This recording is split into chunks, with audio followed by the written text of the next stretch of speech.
Creation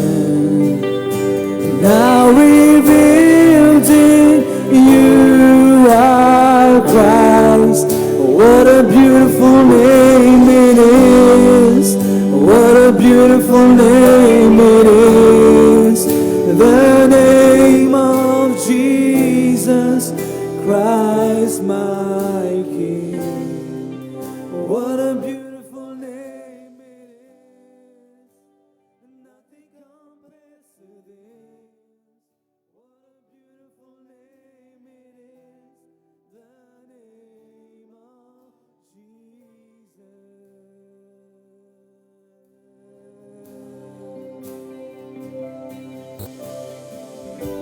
You didn't want heaven without us. So Jesus, you brought heaven down. My sin was great, your love was greater. So what could separate us now? What a wonderful name it is. What a wonderful name it is. The name of Jesus Christ my King. What a wonderful name it is. Nothing compares to this. What a wonderful name it is. The name of Jesus. What a wonderful name it is. The name of Jesus. Oh, your name is so great, so powerful. Hallelujah, hallelujah.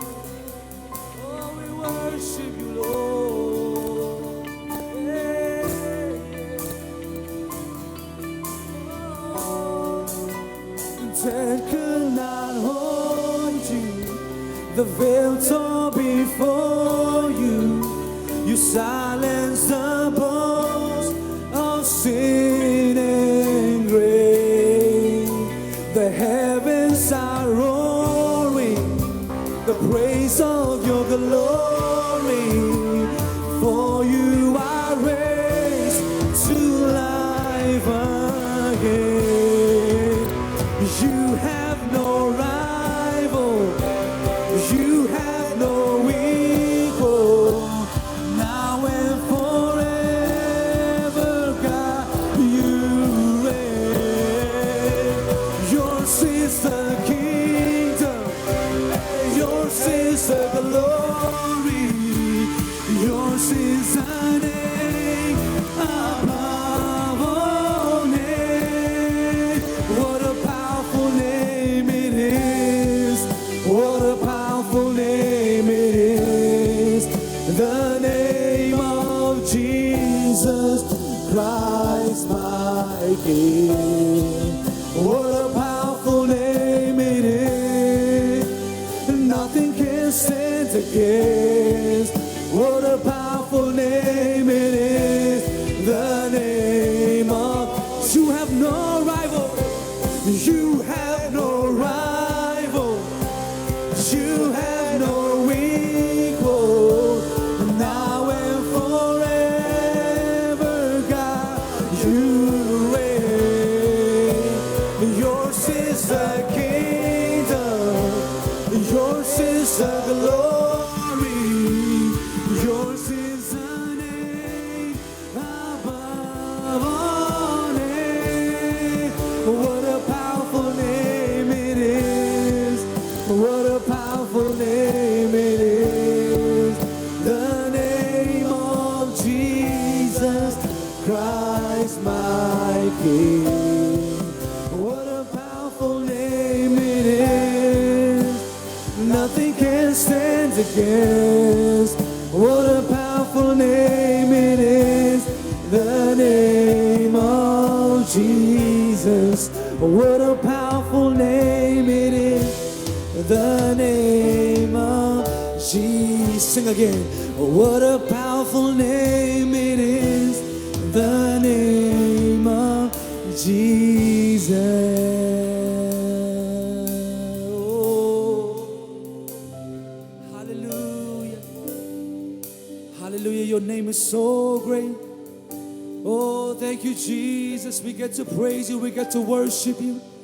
Hallelujah. Celebrate Piano Madomi, Piao Chiwa, Piao Goguea. Hallelujah.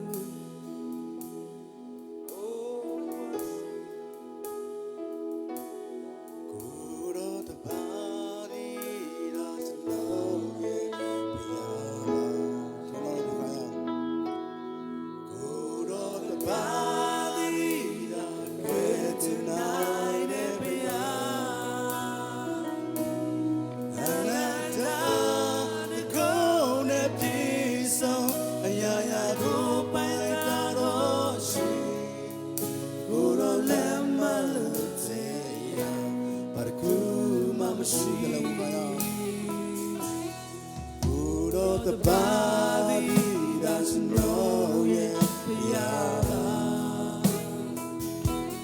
Good of the body that get tonight. And I die the cold piece of Yaya go by that ocean. Good of Lemma. But a cool mama she.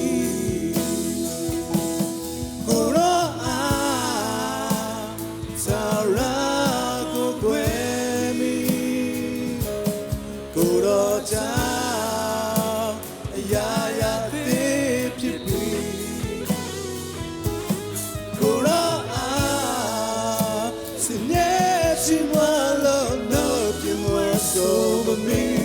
oh, Jidobi, ya alo ye, good to know, good to know, Didi. So let you take a get no tea. Good down, down my door to. So lazy, Guru, I get to know that I feel a chill. Guru, Zara, go with me. Guru, ya, if you be. Guru, she want love, no, you must over me. Oh, Jidobi, ya alo ye, Gura, Zara, Kukwemi, Gura, ya, Tibi, Gura.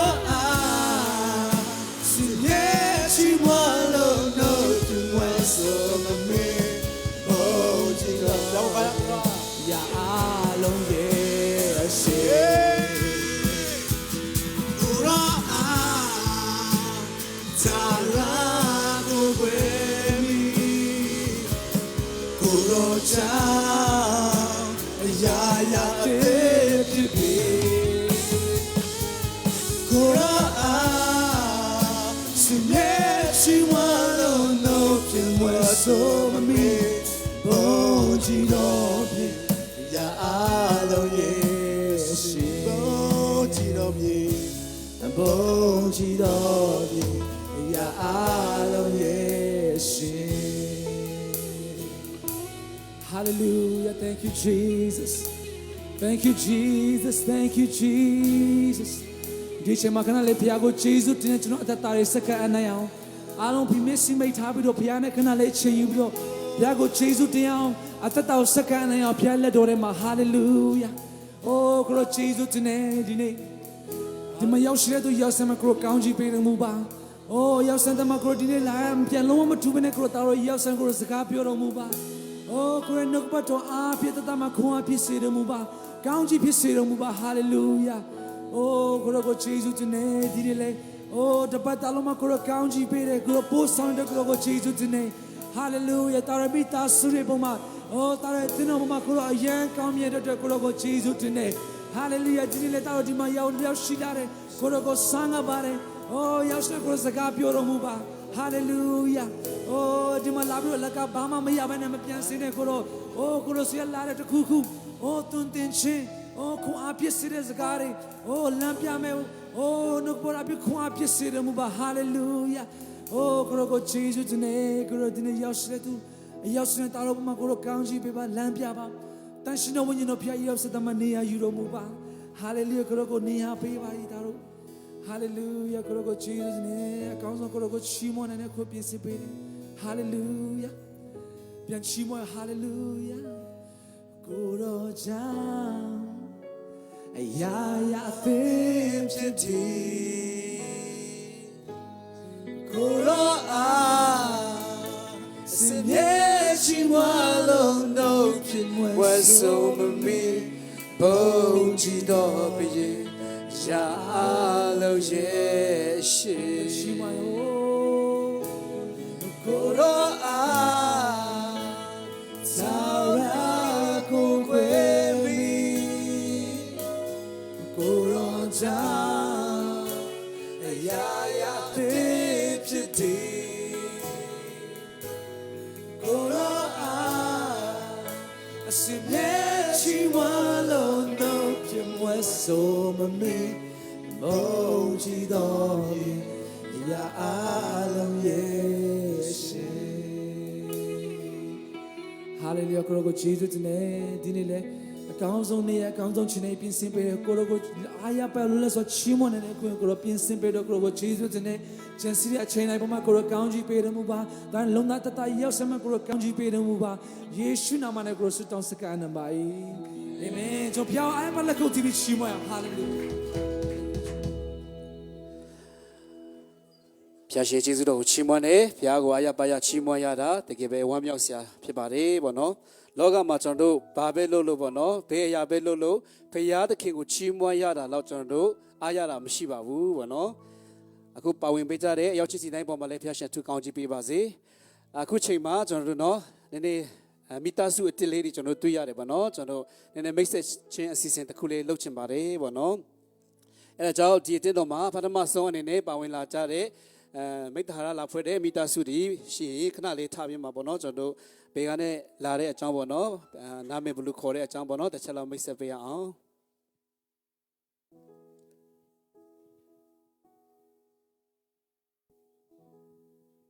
အားလုံးပဲမင်္ဂလာပါကျွန်တော်နာမည်ကတော့ရလျံဖြစ်ပါတယ်ကျွန်တော်မိသားစု9ယောက်ရှိပါတယ်သမီး3ယောက်ဒါလေး2ယောက်ကျွန်တော်မလေးရှားကနေရောက်လာတာဖြစ်တယ်မလေးရှားကနေနိုဝင်ဘာ9ရက်နေ့မှာရောက်လာတာဖြစ်တယ်သူပဲခြေယူတင်တယ်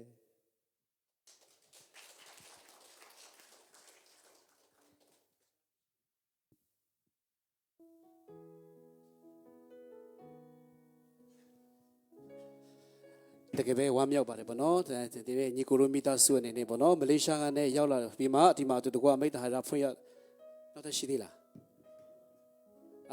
ညီကိုဟိုတပတ်မိတ်ဆက်ပြီးပြီသူကချင်းကနော်အားလုံးသိတယ်သူယေရှုတင်နေပြီးရင်နော်ဒီမှာရှိတဲ့လူတွေအားလုံးလည်းမလေးရှားကအများကြီးဟုတ်တယ်ပေါ့နော်အမျိုးတွေပဲဟုတ်တယ်ဆိုတဲ့အကြောင်းပေါ့နော်ဒီကျွန်တော်တို့အသင်းတော်ကတော့နော်မြန်မာခရစ်ယာန် church ဖြစ်တယ်ပေါ့နော်မြန်မာပြည်သားတွေအားလုံးနဲ့တိုက်ဆိုင်တဲ့ဖျားချောင်းဖြစ်တယ်ကျွန်တော်တို့စီမှာလူမျိုးရေးဘာမှမရှိဘူးเนาะအားလုံးကအတူတကွအဝပြုကိုယ်ကွယ်နေကြတာဖြစ်တယ်နောက်များမှာလေเนาะကျွန်တော်တို့ဒီအတင်းတော်မှာဆက်လက်ပါဝင်လို့ရတယ်ဆိုတဲ့အကြောင်းပေါ့เนาะကဲအားလုံးလက်ခုပ် TV မှာကြိုဆိုပေးအောင်เนาะဖျားရှင်သူကောင်းချီးပေးပါစေเนาะနောက်တစ်ရှိသေးเนาะ Okay alright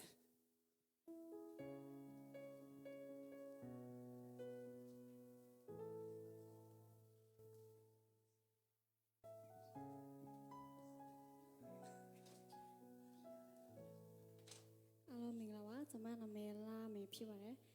ကျမဟိုကိုရနေတဲ့တော်ကနေလာတာပါ ကဲထမ်း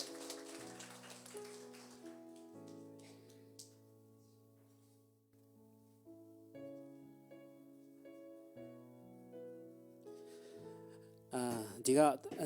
တမီးလည်းအထူးကြီးအကျိုးဆိုအကြောင်းပြောကြားလိုပါတယ်ဗောနော်ကျွန်တော်တို့တင်တော်မှာအဓိကကျွန်တော်က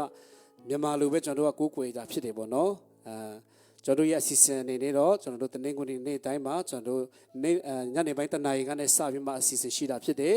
ပြီးစနေနေ့မနက်9နာရီကနေစပြီးမှ12နာရီထိလည်းအထူးဆုတောင်းခြင်းအစီအစဉ်ရှိတာဖြစ်တယ်ဗုဒ္ဓဟူးညမှာလည်းကျွန်တော်တို့6နာရီကနေနောက်ပိုင်းဗောနော်ကျွန်တော်တို့အစီအစဉ်ရှိတယ်တခြားကျွန်တော်တို့ဒီတင်တန်းတွေလည်းရှိတယ်ဗောနော်အမြဲတမ်းကျွန်တော်အတင်းတော်နဲ့လည်းအမြဲတမ်းဆက်တွေ့လို့ရတယ်ဆိုတဲ့အကြောင်းကိုပြောကြားရင်းနဲ့ဖိတ်ခေါ်ချင်တာဖြစ်တယ်အဲဆိုတော့အခုချိန်မှာကျွန်တော်တို့နော်ဖခင်ရဲ့နိုင်ငံတော်အတွက်ကျွန်တော်တို့ပါဝင်ဖို့အချိန်ဖြစ်ပါတယ်ဗောနော်ကျွန်တော်ထင်တယ်ကျွန်တော်တို့လူတွေတချို့နောက်ကျတယ်ဗောနော်တချို့အကျွေးမလေးတဲ့လူလေးရှိတဲ့အတွက်ဗောနော်ကျွန်တော်တို့အကျွေးလေးပဲမှလည်းဖြစ်တယ်မပူပါနဲ့အဲဆိုတော့ကျွန်တော်တို့အခုချိန်မှာကျွန်တော်တို့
He has gave me 3 awards in the school, and I thank you, and I want to return the favor.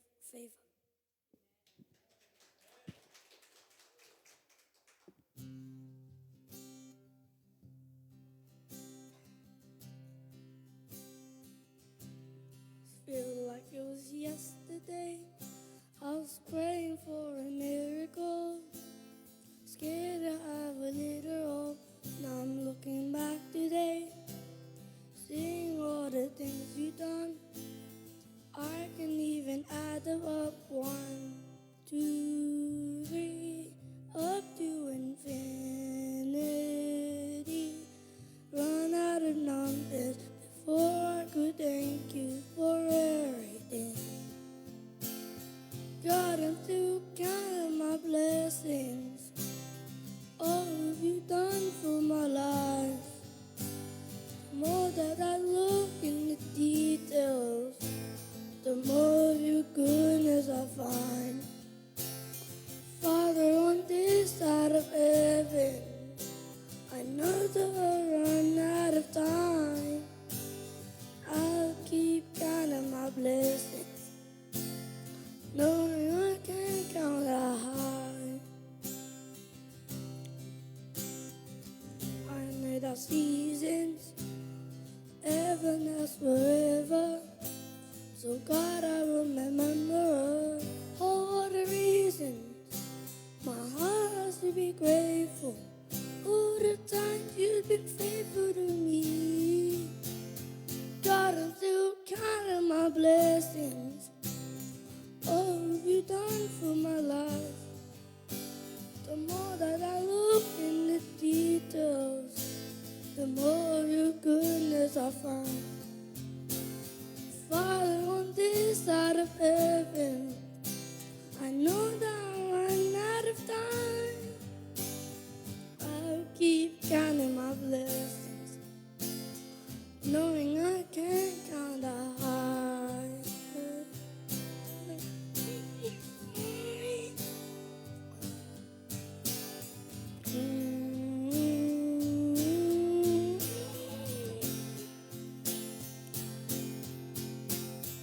One, two,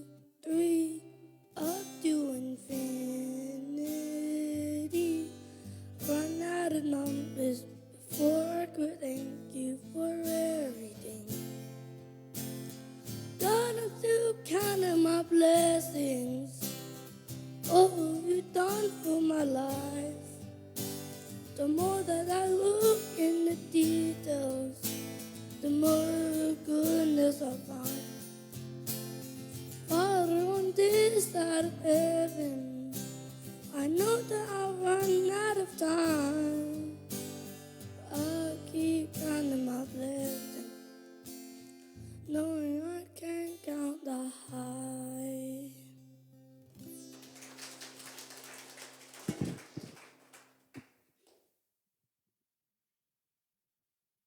ကျမတို့ကောက်ခံရရှိထားတဲ့အလူတော်ငွေကိုစက္ကအနံမယ်မြစ်တာတော်ရှင်ဖဖျားကိုရောဤနာမတော်ကိုချီးမွမ်းပါတယ်။အိုးဖဖျားခင်သားသမီးတို့ကိုနေ့ရက်စဉ်တိုင်းမှာကိုရောကွဲကားခြင်းကိုရောရဲ့မဆာခြင်းထဲမှာအသက်ရှင်လုံခြုံစွာနေရတဲ့အခွင့်ကိုပေးသည်တာမကသားသမီးတို့ကိုဝါလင်းစွာကျွေးမွေးနေသောဖျားသခင်ကိုရောကိုကျေးဇူးတင်ပါတယ်ပါ။ဒီနေ့လည်းတဖန်ကိုရောဤနိုင်ငံတော်အတွက်ပါဝင်ကြသောကိုရရှင်ပြဆေဘုဒ္ဓဘုတော်၎င်းပေးကမ်းသောအလူတော်ဝေပေါ်မှာတော်၎င်းဖျားသခင်သည်သူထေဝင်လူတန်းကြသောတယောက်စီတိုင်းရဲ့စိတ်စေဝစေတနာအပေါ်မှာဖျားသခင်သည်အောဝဲသောကြွယ်ဝသောကောင်းကြီးမင်္ဂလာနဲ့ပြည့်စေတော်မူပါဖာနာမတော်ကိုချီးမွမ်းတယ်ဒီနေ့ online ကနေပြီးမှဒီ church account မှာထည့်ပါဝင်နေကြတဲ့ညီကိုမောင်မတွေရှိပါတယ်အဖဖျားသခင်သူတို့ရဲ့ထည့်ချင်းအရာပေါ်မှာလဲကိုတော့မြင်တော်မူပါတယ်ကိုတော့စတဲ့တဘိုးတော်ကောင်းကြီးမင်္ဂလာသွန်လောင်းပေးသနာတော်မူပါဖာနာမတော်ကိုချီးမွမ်းတယ်ကိုတော့ဒီအလူတော်ငွေဟာကိုတော့ဤဘုံတော်အတွက်ကိုတော့ဤနိုင်ငံကျေဝန်းဖို့ရန်အတွက်ကိုတော့အသုံးပြုတော်မူပါလက်တော်ထဲမှာအနံဆုတောင်းကြတဲ့အခါမှာကယ်တင်ပိုင်ရှင်ယေရှုခရစ်တော်ရဲ့မဟာနာမကိုသာမြည်ပြုလက်ကိုရောဤလက်တော်ထဲမှာစက္ကအနံကြပါတယ်ဖဖျားသခင်အာမင်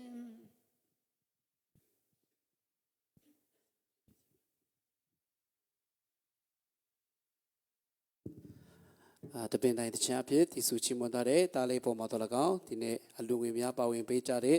ရောက်ချင်းစီတိုင်းပေါ်မှာတော်၎င်းဒီနေ့ဆုတောင်းပေးတဲ့ဆရာမပေါ်မှာတော်၎င်းဖျားရှင်ဆက်ပြီးကောင်းချီးပေးပါစေခုချိန်မှာကျွန်တော်တို့အတင်းတော်ကလည်းကြီးညာရမယ့်အရာဒီကြော်ညာရမယ့်အရာဒီအချိန်ယူဖို့ရတဲ့ဖြစ်ပါတယ်ဘောနော်အရောက်ချင်းစီတိုင်းကိုအချိန်ပေးတာဖြစ်တယ်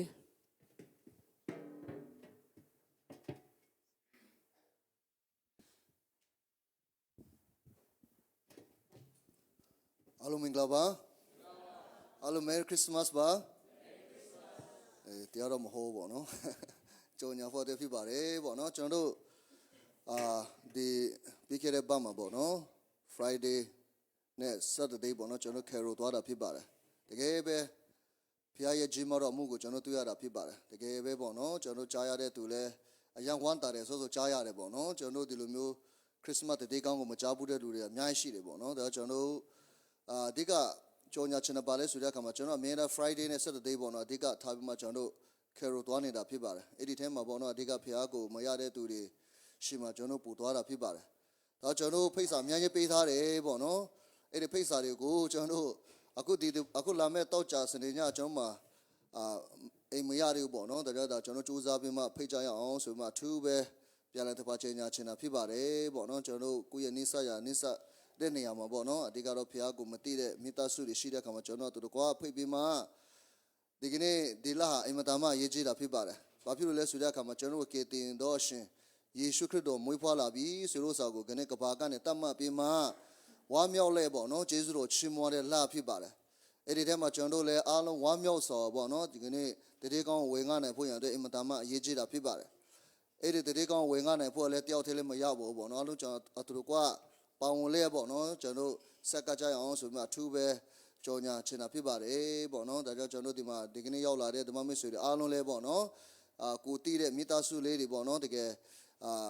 ဖခင်ကိုယေရှုခရစ်တော်ဖခင်ကိုမရသေးတဲ့သူမိသားစုတွေရှိတဲ့အခါမှာပေါ့နော်အကဲဒါမျိုးတီးတဲ့သူရှိတယ်ကျွန်တော်ကိုပြောပြလို့ရတယ်ကျွန်တော်သွားပြီးမှပေါ့နော်တတိကောင်းကိုဝင်ငှသွားမှာဖြစ်ပါတယ်ဆိုလို့ဆိုတော့လဲ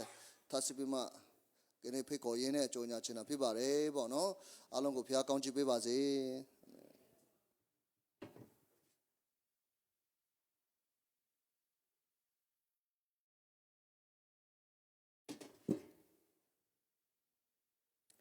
ကျွန်မကကလေးအစီအစဉ်နဲ့ပတ်သက်ပြီးတော့အနေငယ် ကြော်ညာလိုပါတယ်လို့เนาะကျမတို့18 19 20ဒီနှစ်ပြန်လောက်ကနေပြီးတော့ကျမတို့ရဲ့အသင်းတော် page မှာတက်လာမှာဖြစ်တယ်ပေါ့နော်18 Wednesday Thursday Friday ပေါ့နော်ဖြစ်မှာဖြစ်တယ်ပေါ့နော်ဒီမှာကျမက women group မှာလဲကျမအကူညီတောင်းထားတယ်ပေါ့နော် men group မှာလဲကိုပြည်တာကိုကျမကိုညီတောင်းထားတာဖြစ်ပါတယ်လို့เนาะကျမတို့ကလေးတွေကို lunch ကျွေးဖို့အတွက်ကဆရာမတွေကမတတ်နိုင်ဘူးပေါ့เนาะဒါကြောင့်မလို့မိဘတွေရဲ့ပါဝင်ကူညီမှုလိုအပ်ပါတယ်လို့ထပ်မံပြီးတော့ပြောလိုတာဖြစ်ပါတယ်လို့เนาะတကယ်လို့များကျမတို့ချက်ပြုတ်မဲ့တူတွေမရှိဘူးဆိုလို့အလုံးကအလုပ်ရှိတယ်ဆိုတာနားလေတယ်เนาะအလုပ်ရှိကြတယ်ကလေးအငယ်တွေရှိကြတယ်ဆိုတော့ကျမတို့အခက်ခဲလည်းရှိကြမယ်လို့လည်းယုံကြည်တယ်တကယ်လို့များကျမတို့ချက်ပြုတ်မဲ့တူတွေမရှိဘူးဆိုလို့ရှိရင်ကျမတို့ကလေးတွေကိုပေါ့နော်သူတို့စားတတ်တဲ့ lunch လေးတွေထည့်ပေးဖို့ရန်အတွက်အစီအစဉ်ကိုတစ်မျိုးပြောင်းသွားမှာဖြစ်တယ်ပေါ့နော်ဒါကြောင့်မလို့တကယ်လို့များ lunch မရှိဘူးလို့ကြော်ညာခဲ့လို့ရှိရင်ဒီကမိဘများကနေပြီးတော့ကလေးတွေဘိုက်ပြေဖို့လိုတယ်နော်ကလေးတွေကတနေကုန်ရှိမှာဖြစ်တဲ့အတွက်ကြောင့်မလို့သူတို့ဒီမှာလဲငိမ့်လေးထိုင်နေတာမဟုတ်နော်ငိမ့်လေးထိုင်တဲ့အချိန်ရှိတယ်လို့သူတို့စော့ကစားတဲ့အချိန်တွေရှိတယ်လှုပ်ရှားတဲ့ activity လှုပ်ရှားတဲ့အချိန်ရှိတယ်ပေါ့နော်ဒါကြောင့်ကလေးတွေလှုပ်ရှားနေတဲ့အတွက်ကြောင့်မလို့သူတို့ဘိုက်လဲစားကြတာဖြစ်တယ်ဒါကြောင့်ကလေးတွေအတွက်တကယ်သူတို့ကထမင်းတွေစားကြတာဖြစ်တယ်နော်ကြောင့်အိမ်ကလည်းမိဘတွေလည်းပဲတကယ်လို့များ lunch ပုတ်ပါဖို့ဖြစ်တယ်ဆိုလို့ရှိရင်ထမင်းဟင်းလေးတွေထည့်ပေးလာဖို့အတွက်မေတ္တာရက်ခံလိုတာဖြစ်ပါတယ်လို့နော်ဒါပေမဲ့ကျမတို့ဒီတစ်ပတ်တော့အခြေအနေတစ်ခုဆောင်အောင်မယ်နောက်တစ်ပတ်ဆိုရင်နောက်တစ်ပတ်တနင်္ဂနွေနေ့ဆိုရင်အတီးပြုကြော်ညာပေးမှာဖြစ်ပါတယ်လို့ယေရှုတင်ပါတယ်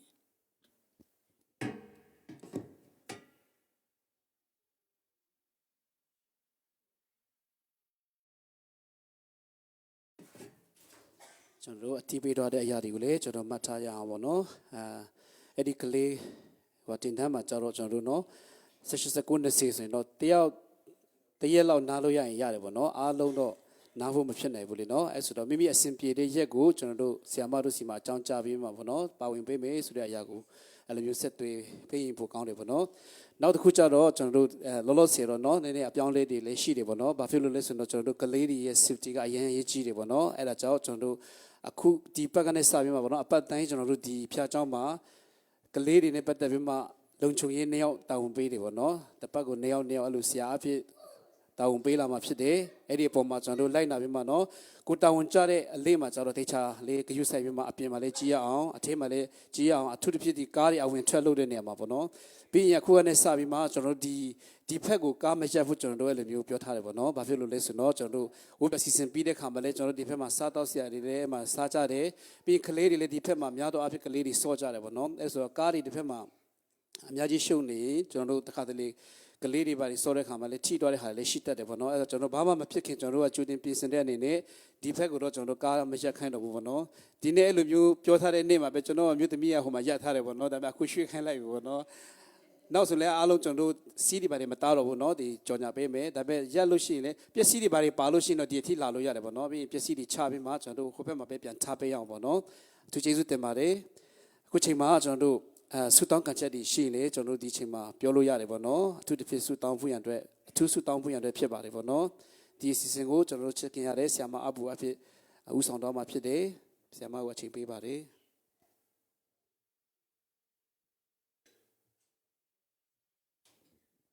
ဆူတောင်းခံချက်တွေရှိမလား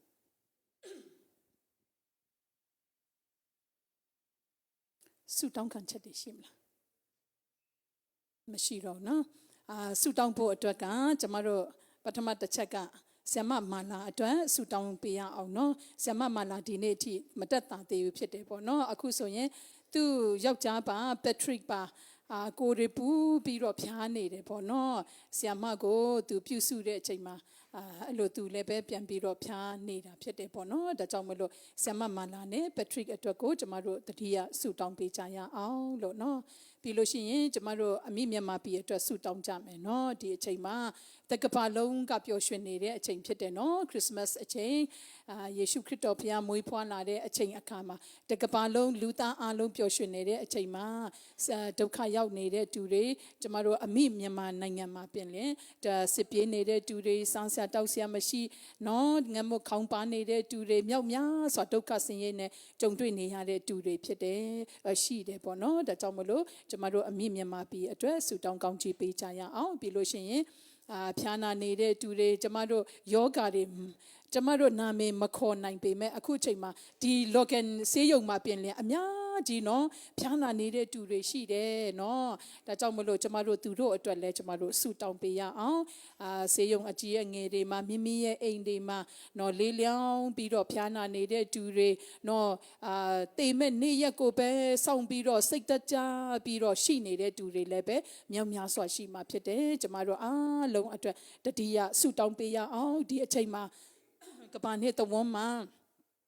ဖျားရဲ့ကောင်းမြတ်ခြင်းတည်င်းကောင်းဝေငှနေတဲ့အချိန်လည်းဖြစ်တယ်ဒီခရစ်စမတ်အချိန်မှာနော်ဒါကြောင့်မလို့ဒီအချိန်မှာဖျားရဲ့တည်င်းကောင်းကိုဝေငှနေတဲ့တူတဲ့အယောက်စီတိုင်းရဲ့နှုတ်ပါဆက်ရှာကိုဖျားသခင်ဟာအသုံးပြုပြီးတော့ဖျားကိုမတိသေးတဲ့တူတွေဖျားကိုဖျားရဲ့ကယ်တင်ခြင်းအကြောင်းဖျားရဲ့နော်ဝမ်းမြောက်စရာတည်င်းကောင်းကိုကြားပြီးတော့နှလုံးနားကနေခံယူပြီးနှလုံးသားကနေပြီးတော့တကယ်ပဲခံယူလက်ခံပြောင်းလဲလာတော့နော်အသက်ရှင်တဲ့ထာဝရဖျားနဲ့မိတ်ဆက်ရတဲ့နော်အချိန်နာရီဖြစ်ဖို့အတွက်ကျမတို့ဒီအချိန်မှာအင်္ဂလိပ်လုပ်နေတဲ့သူတွေတည်င်းကောင်းဝေငှနေတဲ့သူတွေအတွက်ကျမတို့ဆုတောင်းကြရအောင်လို့ကျမတို့အသင်းတော်မှာခုနဆရာကြီးပြောသွားတယ်လို့ပဲကျမတို့လည်းနှညသွားပြီးဖြစ်တယ်ပေါ့နော်တကယ်ပဲဘုရားရဲ့ကောင်းမြတ်ခြင်းတည်င်းစကားကိုဝေငှတဲ့အချိန်မှာလူတိုင်းကတကယ်ပဲနော်တည်င်းကောင်းဖြစ်တဲ့အတွက်ကြောင့်မလို့သူတို့ရဲ့အသက်တာထဲမှာတကယ်ဝမ်းမြောက်ခြင်းကိုခံစားကြရတာဖြစ်တယ်။ဒါကြောင့်မလို့ဆက်လက်ပြီးတော့လည်းပဲကျမတို့အသင်းတော်ကနေပြီးတော့လှုပ်ရှားနေတဲ့အမှုအရာထဲမှာလည်းပဲဘုရားသခင်ကောင်းချီးပေးဖို့အတွက်လည်းကျမတို့ဆက်လက်ပြီးတော့လည်းဆုတောင်းကြရအောင်။အားလုံးမတ်တရပြီးဆုတောင်းရအောင်နော်။ Hallelujah, hallelujah, hallelujah. မြတ်တော်ရှင်ဖဖျားနာမတော်ကိုချီးမွမ်းတဲ့ကိုတော်သိတ်ကောင်းမြတ်တဲ့အဖာကိုတော်ရဲ့မြတ်တော်ကိုတော်ရဲ့ဂယုဏတော်ကိုတော်ရဲ့တာသမီတော်ကိုတစ်ဖက်တက်နဲ့ချစ်တဲ့အိုးအချစ်ကြီးမှလာပါတဲ့အဖယေရှုတင်နေ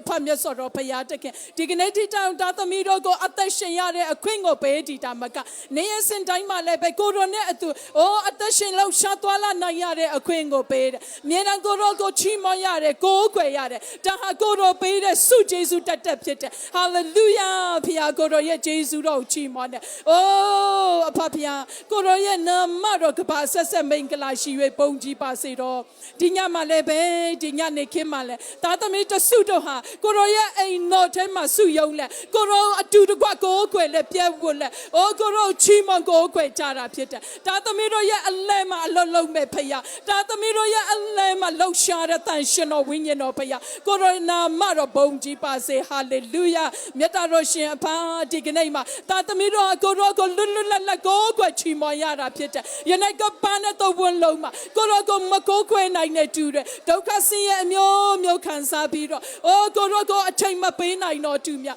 ကိုတော်ကိုမကိုးခွဲနိုင်တော့တူများမြောက်များစွာရှိကြမှာဖြစ်တယ်ကိုတော်ရဲ့နာမတော်ကိုမချီးမွမ်းနိုင်တော့တူများမြောက်များစွာရှိကြမှာဖြစ်တယ်ထိုတူများအပေါင်းမှာလည်းပဲကိုတော်လက်ရုံတော့စန့်တန်လက်ကောင်းကြည့်ပေးပါဒီအချိန်မှာကပ္ပနဲ့တော်ဝန်လုံးမှာအိုးဒီခရစ်စမတ်အိုးဒီဇင်ဘာလဟာခရစ်စမတ်ရဒီအိုးယေရှုခရစ်တော်ဖခင်လောကသားတွေကိုအပင်ငရဲရနေပြီးတော့ကဲတင်ဖို့ရန်အဖို့အလုံးကယနေ့လောကမှာမွေးဖွားလာတဲ့အိုးယေရှုခရစ်တော်ဖခင်မွေးဖွားလာတဲ့အချိန်အခါတမယဆိုပြီးတော့တတ်မှတ်ပြီးတော့ကပ္ပနဲ့တော်ဝန်လုံးဟာပျော်ရွှင်နေကြတဲ့အချိန်ဖြစ်တယ်ဒါပေမဲ့အဖမြတ်စွာတော်ဖခင်ဒီအချိန်မှာကိုတော့မပျော်မရွှင်နိုင်တော့သူများအိုးမဝမ်းမြောက်နိုင်တော့သူများလည်းပဲအချို့တော့သူများရှိကြမှာဖြစ်တယ်။အိုးအဖမြတ်စွာတော်ဘုရားစစ်မဘေးတန်နဲ့သွေးကြုံတော့သူများအပေါ်မှာလည်းပဲကိုတော့လက်ယုံတော့စံတန်လက်ကောင်းကြီးပေးတော်မူပါဒီကနေ့တပံဝဘေးတန်နဲ့သွေးကြုံပြီးတော့ဒုက္ခဆင်းရဲရောက်နေတော့သူများလည်းပဲ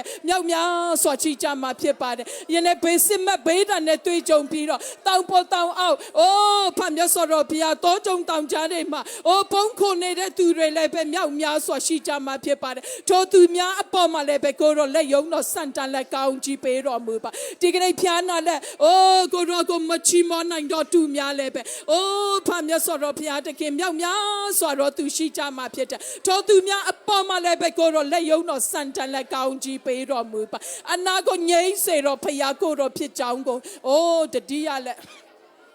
ကိုရရှိတော်မောက်မှာတိုးဝင်လာနိုင်တော့သူများဖြစ်စေပုဂ္ဂိုလ်တော်မဆာလက်ကောင်းကြီးပေးတော့အခုချိန်မှာဒီမှာလောကန်စေးရုံမှာပင်လေဖျားနာနေတော့သူများမြောက်များစွာချီမှာဖြစ်ပါတယ်ဖျားရှင်ထိုသူများအပေါ်မှာလည်းပဲကိုရလက်ယုံတော့စန့်တန်လက်ကောင်းကြီးပေးတော်မူပါအဖာအမျိုးမျိုးတော့ယောဂတွေခံစားပြီးတော့အိုးဖမြတ်စွာတော်ဖေလူတွေတွာလာနေတဲ့လောကကိုကြည်လိုက်တဲ့အချိန်မှာမိမိရဲ့အနာယောဂအားဖြင့်ယနေ့မလွတ်မြောက်နေတော့သူများအပေါ်မှာဖျားကိုတော့လက်ယုံတော်စန့်တန်လက်ကောင်းကြီးပေးတော်မူပါမိမိရဲ့အိမ်တွေမှာဖျားနာခြင်းယောဂဝိဒနာခံစားတဲ့လေလောင်းနေတော်သူများလည်းပဲမြောက်များစွာရှိကြမှာဖြစ်တယ်ထိုသူများအပေါ်မှာလည်းပဲကိုတော်လက်ယုံတော်စန့်တန်လက်ကောင်းကြီးပေးတော်မူပါအဖဟာလေလုယာမြတ်တော်ရှင်ဖဖျားကိုတော်ရဲ့နာမတော်ကိုအထူးပဲချီးမွမ်းပါတယ်မြတ်တော်ရှင်ဖဖျားထိုမြတ်မကအိုးအဖဖျားတခင်ဒီကနေ့မှာအိုးအမျိုးမျိုးတော့အိုးဒုက္ခဆင်းရဲတွေနဲ့တွေ့ကြုံနေတော့သူများစားစရာတောက်ရှာစရာမရှိဘဲနဲ့ငတ်မခေါင်းပန်းနေတော့သူများလည်းပဲရှိကြမှာဖြစ်တယ်ထိုသူများအပေါ်မှာလည်းပဲစားနိုင်တောက်နိုင်တော့ကောင်းကြီးမင်္ဂလာတက်ရောက်စေတော့မှာခြုံနှောင်ချင်းခံထားနဲ့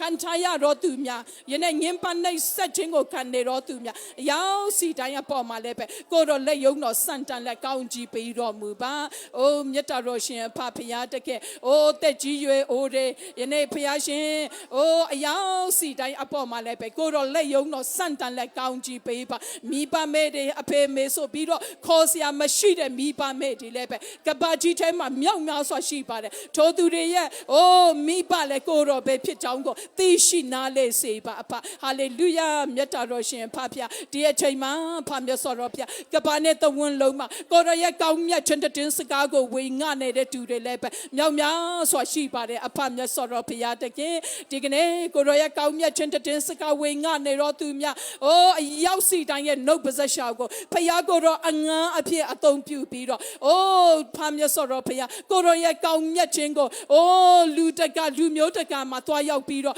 ဝေငှတတ်တဲ့ခံပြီးတော့ဂျာနာသူအရောက်စီတိုင်းရဲ့အိုးနှလုံးသားမှာလည်းပဲထိုအသက်ရှင်တော်ထာဝရဘုရားနဲ့အိုးမိတ်ဆက်ရပြီးတော့တကယ်ပဲအိုးယုံကြည်လက်ကန်တော်သူများအရောက်စီတိုင်းအသက်တာပြောင်းလဲလဲကိုရောရှေ့တော်မောက်မှာတိုးဝင်လာတော်သူများအရောက်စီတိုင်းဖြစ်တဲ့စေနိုင်ဖို့အလို့ငါလည်းပဲဘုရားကိုတော့လက်ယုံတော်စန့်တန်လက်ကောင်းကြီးပေးတော်မူပါဒီချိန်မှာဖမြတ်စွာတော်ဘုရားသမီးတို့အသင်းတော်ကနေလည်းပဲဖမြတ်စွာတော်ဘုရားတခင်အိုးတွားရောက်ပြီးတော့ကိုရောရဲ့တည်င်းကောင်းကိုဝင်ငှနေတဲ့အချိန်ဖြစ်ပါတယ်သွားတဲ့နေရာတိုင်းတိုင်းမှာကိုရောအလွတ်လွတ်တော်မူပါအဖအိုးလွန်ခဲ့တဲ့တောက်ကြစနေညမှာအိုးသွားရောက်ပြီးတော့တည်င်းကောင်းဝင်ငှထားပြီးတော့အိုးဂျာနာခံယူတော်သူများအရောက်စီတိုင်းရဲ့အသက်တာမှာလည်းပဲကိုရောအလွတ်လွတ်တော်မူပါအဖ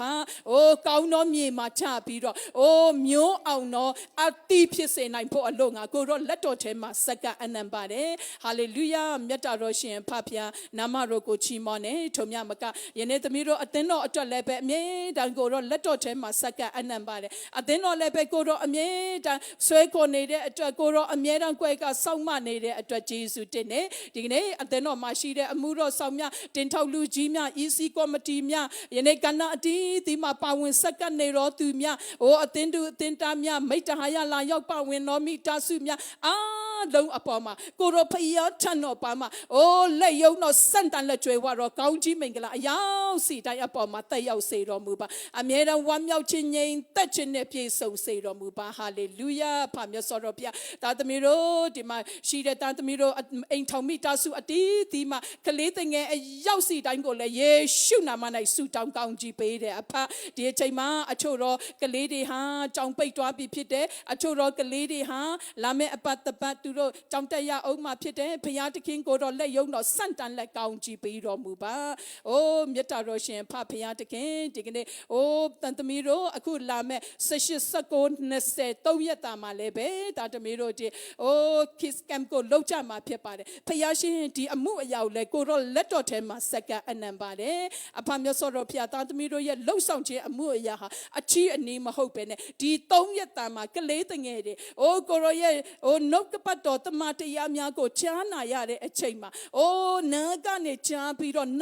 လုံးသားမှာစီးဝင်လဲသူတို့ရဲ့ဘဝအတ္တတာအိုမင်းနဲ့အထိတမန်တရားကိုရောရဲ့အလိုတော်ထဲမှာလိုက်လျှောက်အသက်ရှင်နိုင်ဖို့အလို့ငါမျိုးစေ့ကိုချပေးနိုင်တော့ရက်3ရက်တာဖြစ်စေတော်မူပ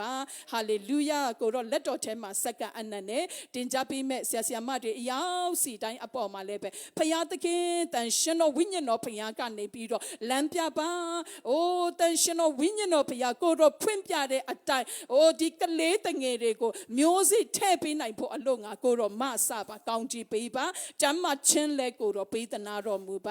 ါဟာလေလုယာဖမြတ်စွာဘုရားဒီ3ရက်တာမှာအိုးတင်ပေးမဲ့ဆရာဆရာမတွေပါဝင်စက္ကန့်ကြမဲ့တူတွေယနေ့ကလေးတငယ်တွေအရောက်စီတိုင်းခန္ဓာစိတ်ဝိညာဉ်ကျမ်းမာခြင်းနဲ့လာရောက်ပါဝင်စက္ကန့်နိုင်ဖို့အလို့ငါကိုတော့မဆလဲကောင်းကြီးပေးတော်မူပါယေရှုတင်နေအဖမြတ်စွာဘုရားဒီကနေ့မှာတာသမီးတို့အိုးကိုရောရဲ့အိမ်တော်မှာစုယုံကြတဲ့ဒီနေရာမှာထိုင်နေကြတော့အိုးတာသမီးတွေအရောက်စီတိုင်းအကြီးဆုံးမှအငယ်ဆုံးတိုင်အောင်အရောက်စီတိုင်းရဲ့အသက်တာအသီးသီးအပေါ်မှာလဲကိုတော့ကောင်းကြီးပေးပါဒီကနေ့မှာလာရောက်ပြီးတော့ကိုရောကိုချီးမွမ်းခြင်းနှုတ်ကပတ်တော်ခံယူခြင်းအိုးကိုရောနိုင်ငံတော်အတွက်ပန်းဝင်ဆက်ကခြင်းအရာအားလုံးကကိုရောရဲ့ရှေ့တော်မောက်မှာမွေးကြိုင်တော်ရစ်ကိုရောနှစ်သက်တော်ရစ်ဖြစ်စေပါမည်အကြောင်းလဲကိုရောလက်တော်ထဲမှာစက္ကန့်အနံပါတယ်တာသမီးတို့ခဏနေကြားရမယ်နှုတ်ကပတ်တော်အတွက်လည်းပဲကိုရောလက်တော်ထဲမှာသမီးတို့စက္ကန့်အနံတယ်တန်ရှင်တော်ဝိညာဉ်တော်ဖခင်ဟာတာသမီးတို့ရဲ့ဉာဏ်မျက်စိနဲ့မမြင်နိုင်နဲ့မမီနိုင်နဲ့ဖခင်ရဲ့စကားတော်ဖြစ်တော်ကြောင့်ဝိညာဉ်တော်ဖခင်ရဲ့အိုးကုညီမဆမှုလိုအပ်ပါတယ်တာသမီးတို့အရောက်စီတိုင်းကိုဝိညာဉ်တော်ဖခင်အဖြစ်နဲ့ဆိုင်စွာကိုတော့အိုးတာသမီးတို့ကိုဖွင့်ပြတော်မူပါနှုတ်ကပတ်တော်ကိုသစင့်ခံဝင်ငါမယ်ကိုရကျွန်းသားကိုလည်းတန်ရှင်တော်ဝိညာဉ်တော်ဖခင်ကိုတော့စုပ်ကင်တော်မူပါကိုတော့ပြောစီလိုတဲ့အရာများပြောနိုင်ပါမည်အကြောင်းကိုတော့လက်တော်ထဲမှာစက္ကန့်အနံ့ပါတယ်ဟာလေလုယာမြတ်တော်ရှင်ဖဖျားယေရှုတင်နေဒီကနေ့မှာ Sunday School မှာတင်ပေးနေတဲ့ဆရာဆရာမတွေကလေးတငယ်အားလုံးအပေါ်မှာလဲကောင်းချီးပေးပါလူငယ်အစီအစဉ်လူငယ်တွေအပေါ်မှာလဲကိုတော့ကောင်းချီးပေးတော်မူပါယေရှုတင်နေအဖကိုတော့ကောင်းမြတ်ပါတယ်လို့သမီးတို့အိုးဝန်ခံကြွေးကြော်ကြပါတယ်တာသမီးတို့ရဲ့ဆုတောင်းခြင်းအရာများမပြည့်စုံပေမဲ့ကိုတော်ဟာတာသမီးတို့ကိုအမြဲတမ်းပြည့်စုံစွာနဲ့အမြဲတမ်းဆွဲခေါ်ပေးနေတဲ့ကောင်းကြီးပေးနေတဲ့ဖခင်ဖြစ်လို့ယေရှုတင်တယ်တာသမီးတို့ရဲ့တောင်းလျှောက်ခြင်းအရာအားလုံးအတွက်ကိုတော်လက်တော်ထဲမှာပြန်လေတဖန်စက္ကန့်အနံ့ကြတဲ့အချိန်မှာကယ်တင်ပိုင်ရှင်ယေရှုဖျား၏နာမကိုအမည်ပြုလက်ဆုတောင်းစက္ကန့်အနံ့ကြပါတယ်အဖမြတ်စွာတော်ဖခင်အာမင်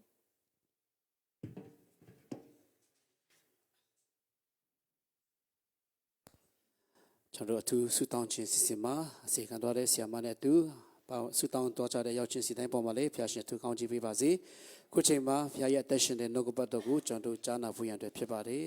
်တကယ်နှုတ်ကပတ်တော်မရှိကျွန်တော်တို့အသက်တာထဲမှာတကယ်ပဲခန့်ချောက်တယ်ပေါ့နော်ကျွန်တော်တို့လောကအရာတွေဘလောက်ပဲပြည့်စုံနေပါစေ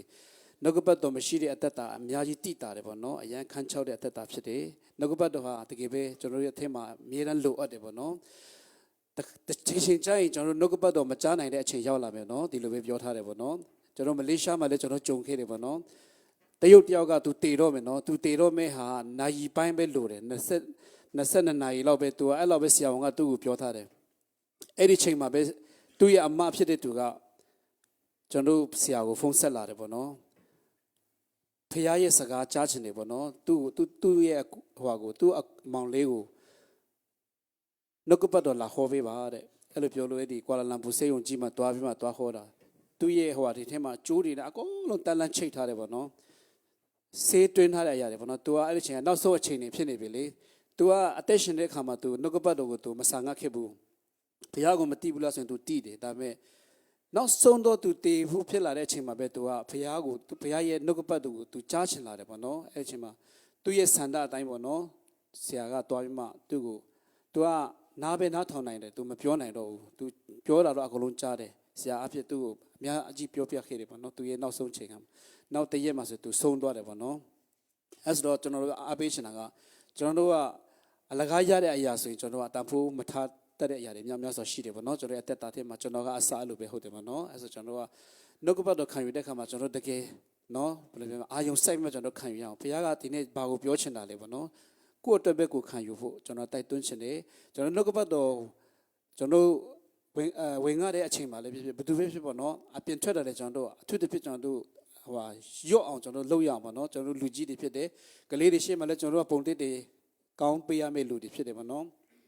ကျွန်တော်တို့ကတရားဟောနေတယ်ဒါပေမဲ့နောက်မှာကျွန်တော်ထွက်ချင်တယ်လို့ထွက်နော်ဝင်ချင်တယ်လို့ဝင်ဆိုတာလည်းကျွန်တော်တို့ကစီးမိကမ်းမဲ့လို့ဖြစ်သွားတယ်ပေါ့နော်အဲဆိုတော့ကျွန်တော်တို့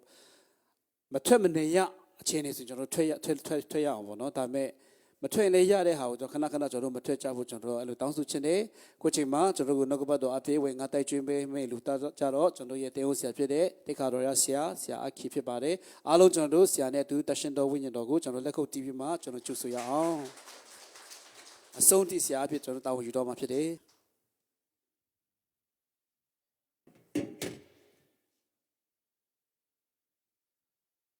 အားလုံးမင်္ဂလာပါအားလုံးပြောကြလားဒီကနေ့ကျွန်တော်ကဘာမှာလူတွေတတ်မှတ်တာတော့ sweet deceiver လို့ပြောတာဖြစ်တယ်ပေါ့နော်အင်မတန်မှချိုတာတဲ့ deceiver လို့ပြောတာဖြစ်ပါတယ်ကျွန်တော်တို့ချိုလားပြောနိုင်လားဒီကနေ့ကျွန်တော်တို့ကကိုယ့်ကိုယ်တော့မပြောနိုင်ဘူးပေါ့နော်ဒါပေမဲ့ယေရှုခရစ်အဖြစ်ကျွန်တော်အရာကတဲ့ဟာချိုမိန်ဖို့အတွက်လိုအပ်တာဖြစ်ပါတယ်ဒီကနေ့ကျွန်တော်ရဲ့တက်တာထဲမှာလူကအခက်ခဲဆိုတာရှိတတ်တယ်ပြဿနာဆိုတာရှိတတ်တယ်ဒါပေမဲ့ဒီကြားမှာယေရှုနဲ့ထပ်ပေါင်းလိုက်ရင်ဘာဖြစ်သွားလဲဆိုတဲ့အခါမှာခြုံသွားမှာဖြစ်ပါတယ်အာမင်ကျွန်တော် sweet deceiver ဆိုတာဒီကနေ့ကျွန်တော်တို့အင်မတန်မှဝမ်းမြောက်စရာကောင်းတဲ့အရာတွေဖြစ်ပါတယ်ပျော်ရွှင်စရာကောင်းတဲ့အရာတွေဖြစ်ပါတယ်ဘာဖြစ်လို့လဲဆိုတဲ့အခါမှာလူတွေဝယ်လို့မရတဲ့အရာရှာလို့မရတဲ့အရာနောက်ဆုံးကိုမျောလင်းလို့တော့မှမရနိုင်တဲ့အရာကိုဘုရားကျွန်တော်အင်မတန်မှချစ်တဲ့အတွက်ကြောင့်သူပြင်ဆင်ပေးတာဖြစ်ပါတယ်အာမင်ဒါကနေ့ကျွန်တော်ရဲ့တတ်တာထဲမှာအမြဲတမ်းဒီခရစ်စမတ်ဒီဇီဘာပဲပျော်တာမျိုးမဟုတ်ဘဲနဲ့အမြဲတမ်းပျော်နေဖို့တဲ့လိုအပ်တာဖြစ်ပါတယ်ဒါဒီကနေ့ကျွန်တော်အနေနဲ့အနည်းငယ်တဲ့အပိတ်ချင်တာပါလဲဆိုတဲ့အခါမှာဖခင်ရဲ့ပြင်ဆင်ခြင်းနဲ့ဒီကနေ့ကျွန်တော်တို့ပြင်ဆင်ရမယ့်အရာလေးကိုကျွန်တော်အနေနဲ့အနည်းငယ်လေးအပိတ်ချင်တာဖြစ်ပါတယ်ဖခင်ကျွန်တော်ပေါ်မှာဘယ်လိုပြင်ဆင်ပေးတယ်လဲပေါ့နော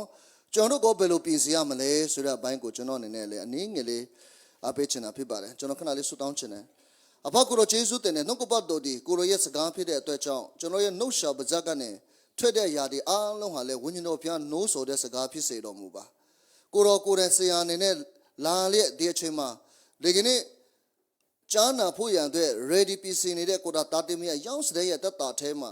နှုတ်ကပတ်တော်ကိုစင်းလဲရောက်စတဲ့ပုံမှာကျေနပ်စွာဒီနေ့ရရှိနိုင်မယ့်အကြောင်းကိုရောမဆတော်မူပါယေရှုတော်ချီးမွမ်းတဲ့ယေရှုနာမနဲ့ဆုတောင်းလိုက်အနံပါ၏အာမင်ကျွန်တော်အရင်ကငယ်တဲ့အခါမှာကျောင်းတွေမှာတက်ပူးပါတယ်ပြင်ဆင်ခြင်းဆိုအင်မတန်မှအရေးကြီးတာဖြစ်ပါတယ်တခုခုပြင်ဆင်ဖို့ရန်အတွက်အင်မတန်မှလိုအပ်တာဖြစ်ပါတယ်ကျွန်တော်လောကမှာကျွန်တော်ရန်ပြင်ဆင်တတ်တယ်ပေါ့နော်ကျွန်တော်အိမ်ဒီဝယ်တယ်ကားဒီဝယ်တယ်ဒါသမီးတွေအတွက်လိုအပ်တဲ့ຢာလို့ကျွန်တော်ပြင်ဆင်ပေးတယ်မဟုတ်လားကျွန်တော်တရားတွေ့ရတာနဲ့ပတ်သက်လိုအပ်တဲ့ຢာကျွန်တော်အမြဲတမ်းလုပ်တတ်တယ်ရအောင်ကိုလှုပ်တာကျွန်တော်လူကဘယ်လိုတော်လဲဆိုတော့ပေါ့နော်မရမကရအောင်လှုပ်တာမရှိလဲရှင်းအောင်ရအောင်လှုပ်တာအရင်ကဆရာပြောဘူးတယ်ပေါ့နော်ဘာပြောလဲဆိုတဲ့အခါမှာစားမှာပဲတဲ့တွားကျွလဲစားမှာပဲတဲ့ကျွလဲအတိထဲမှာအတုထဲမှာစားမှာပဲတဲ့တော့ပေါ့နော်လူမျိုးပေါ့နော်အတူအသားနဲ့ပတ်သက်တယ်အဲ့လောက်ထိစားငါတာမရမကလူကလှုပ်တတ်တယ်ဒါပေမဲ့ကျွန်တော်လူရတဲ့ခါတည်းလေမေ့တတ်တာပါလဲဆိုတဲ့အခါမှာ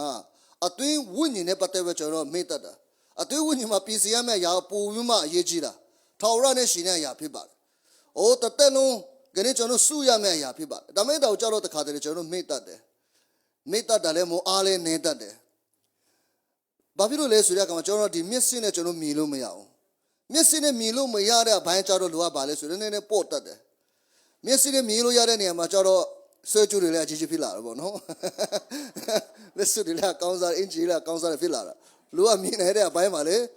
ဒါပေမဲ့မမြင်နေတဲ့အပိုင်းမှာကျတော့မွေးတင်နေတဲ့သူတွေအများရှိနေတယ်ဒါပေမဲ့ကျွန်တော်လည်းမမြင်ဆိုပြောလို့မရဘူးလေနော်ဒါပေမဲ့ကိုယ့်အကိုတော့မြင်လို့ရပါတယ်ကိုယ့်အကိုယုံကြည်ခြင်းနဲ့တည်လို့ရတာဖြစ်ပါတယ်အာမင်ကိုယ့်အကိုဝိညာဉ်ထဲမှာတည်တာဖြစ်ပါတယ်ကျွန်တော်ဒါတော့ရှင်ပိုးလို့ကဘာပြောလဲဆိုငါတဲ့ ပြေးတဲ့နေရာမှာငါအစွန်းတော်ငါပြေးပြီတဲ့သူ့မှာတရဖူတာလို့သူရပြီလို့ပြောတာဖြစ်ပါတယ်ဘာဖြစ်လို့လဲသူကလည်းကပြောနေတော့ तू ကတိတယ်။ तू ကမျက်စိနဲ့ဒီမျက်စိနဲ့မမြင်နဲ့လေဝိညာဉ်မျက်စိနဲ့ तू ကမြင်ပြတာဖြစ်ပါတယ်။သူ့မှာရှိပြတာဖြစ်ပါတယ်။ဘာဖြစ် तू ကအပြေးပြန်တဲ့လူတယောက်လို့ပြေးပြီးမှပေါ့နော်ဝိညာဉ်ရဲ့မှာ तू ကအဆုံးတိုင် तू ကတည်ကြည်စွာပြေးတာဖြစ်ပါတယ်။တော့မလဲပဲနဲ့ပေါ့နော်ရှေ့ကိုရောက်အောင်ပြေးပြီးမှ तू ကပြင်ဆင်တာဖြစ်ပါတယ်။ဘယ်လောက်ထိပြဿနာပဲဖြစ်ဖြစ်ပြဿနာဘလို့ပဲရှိအခက်ခဲဘလို့ပဲရှိ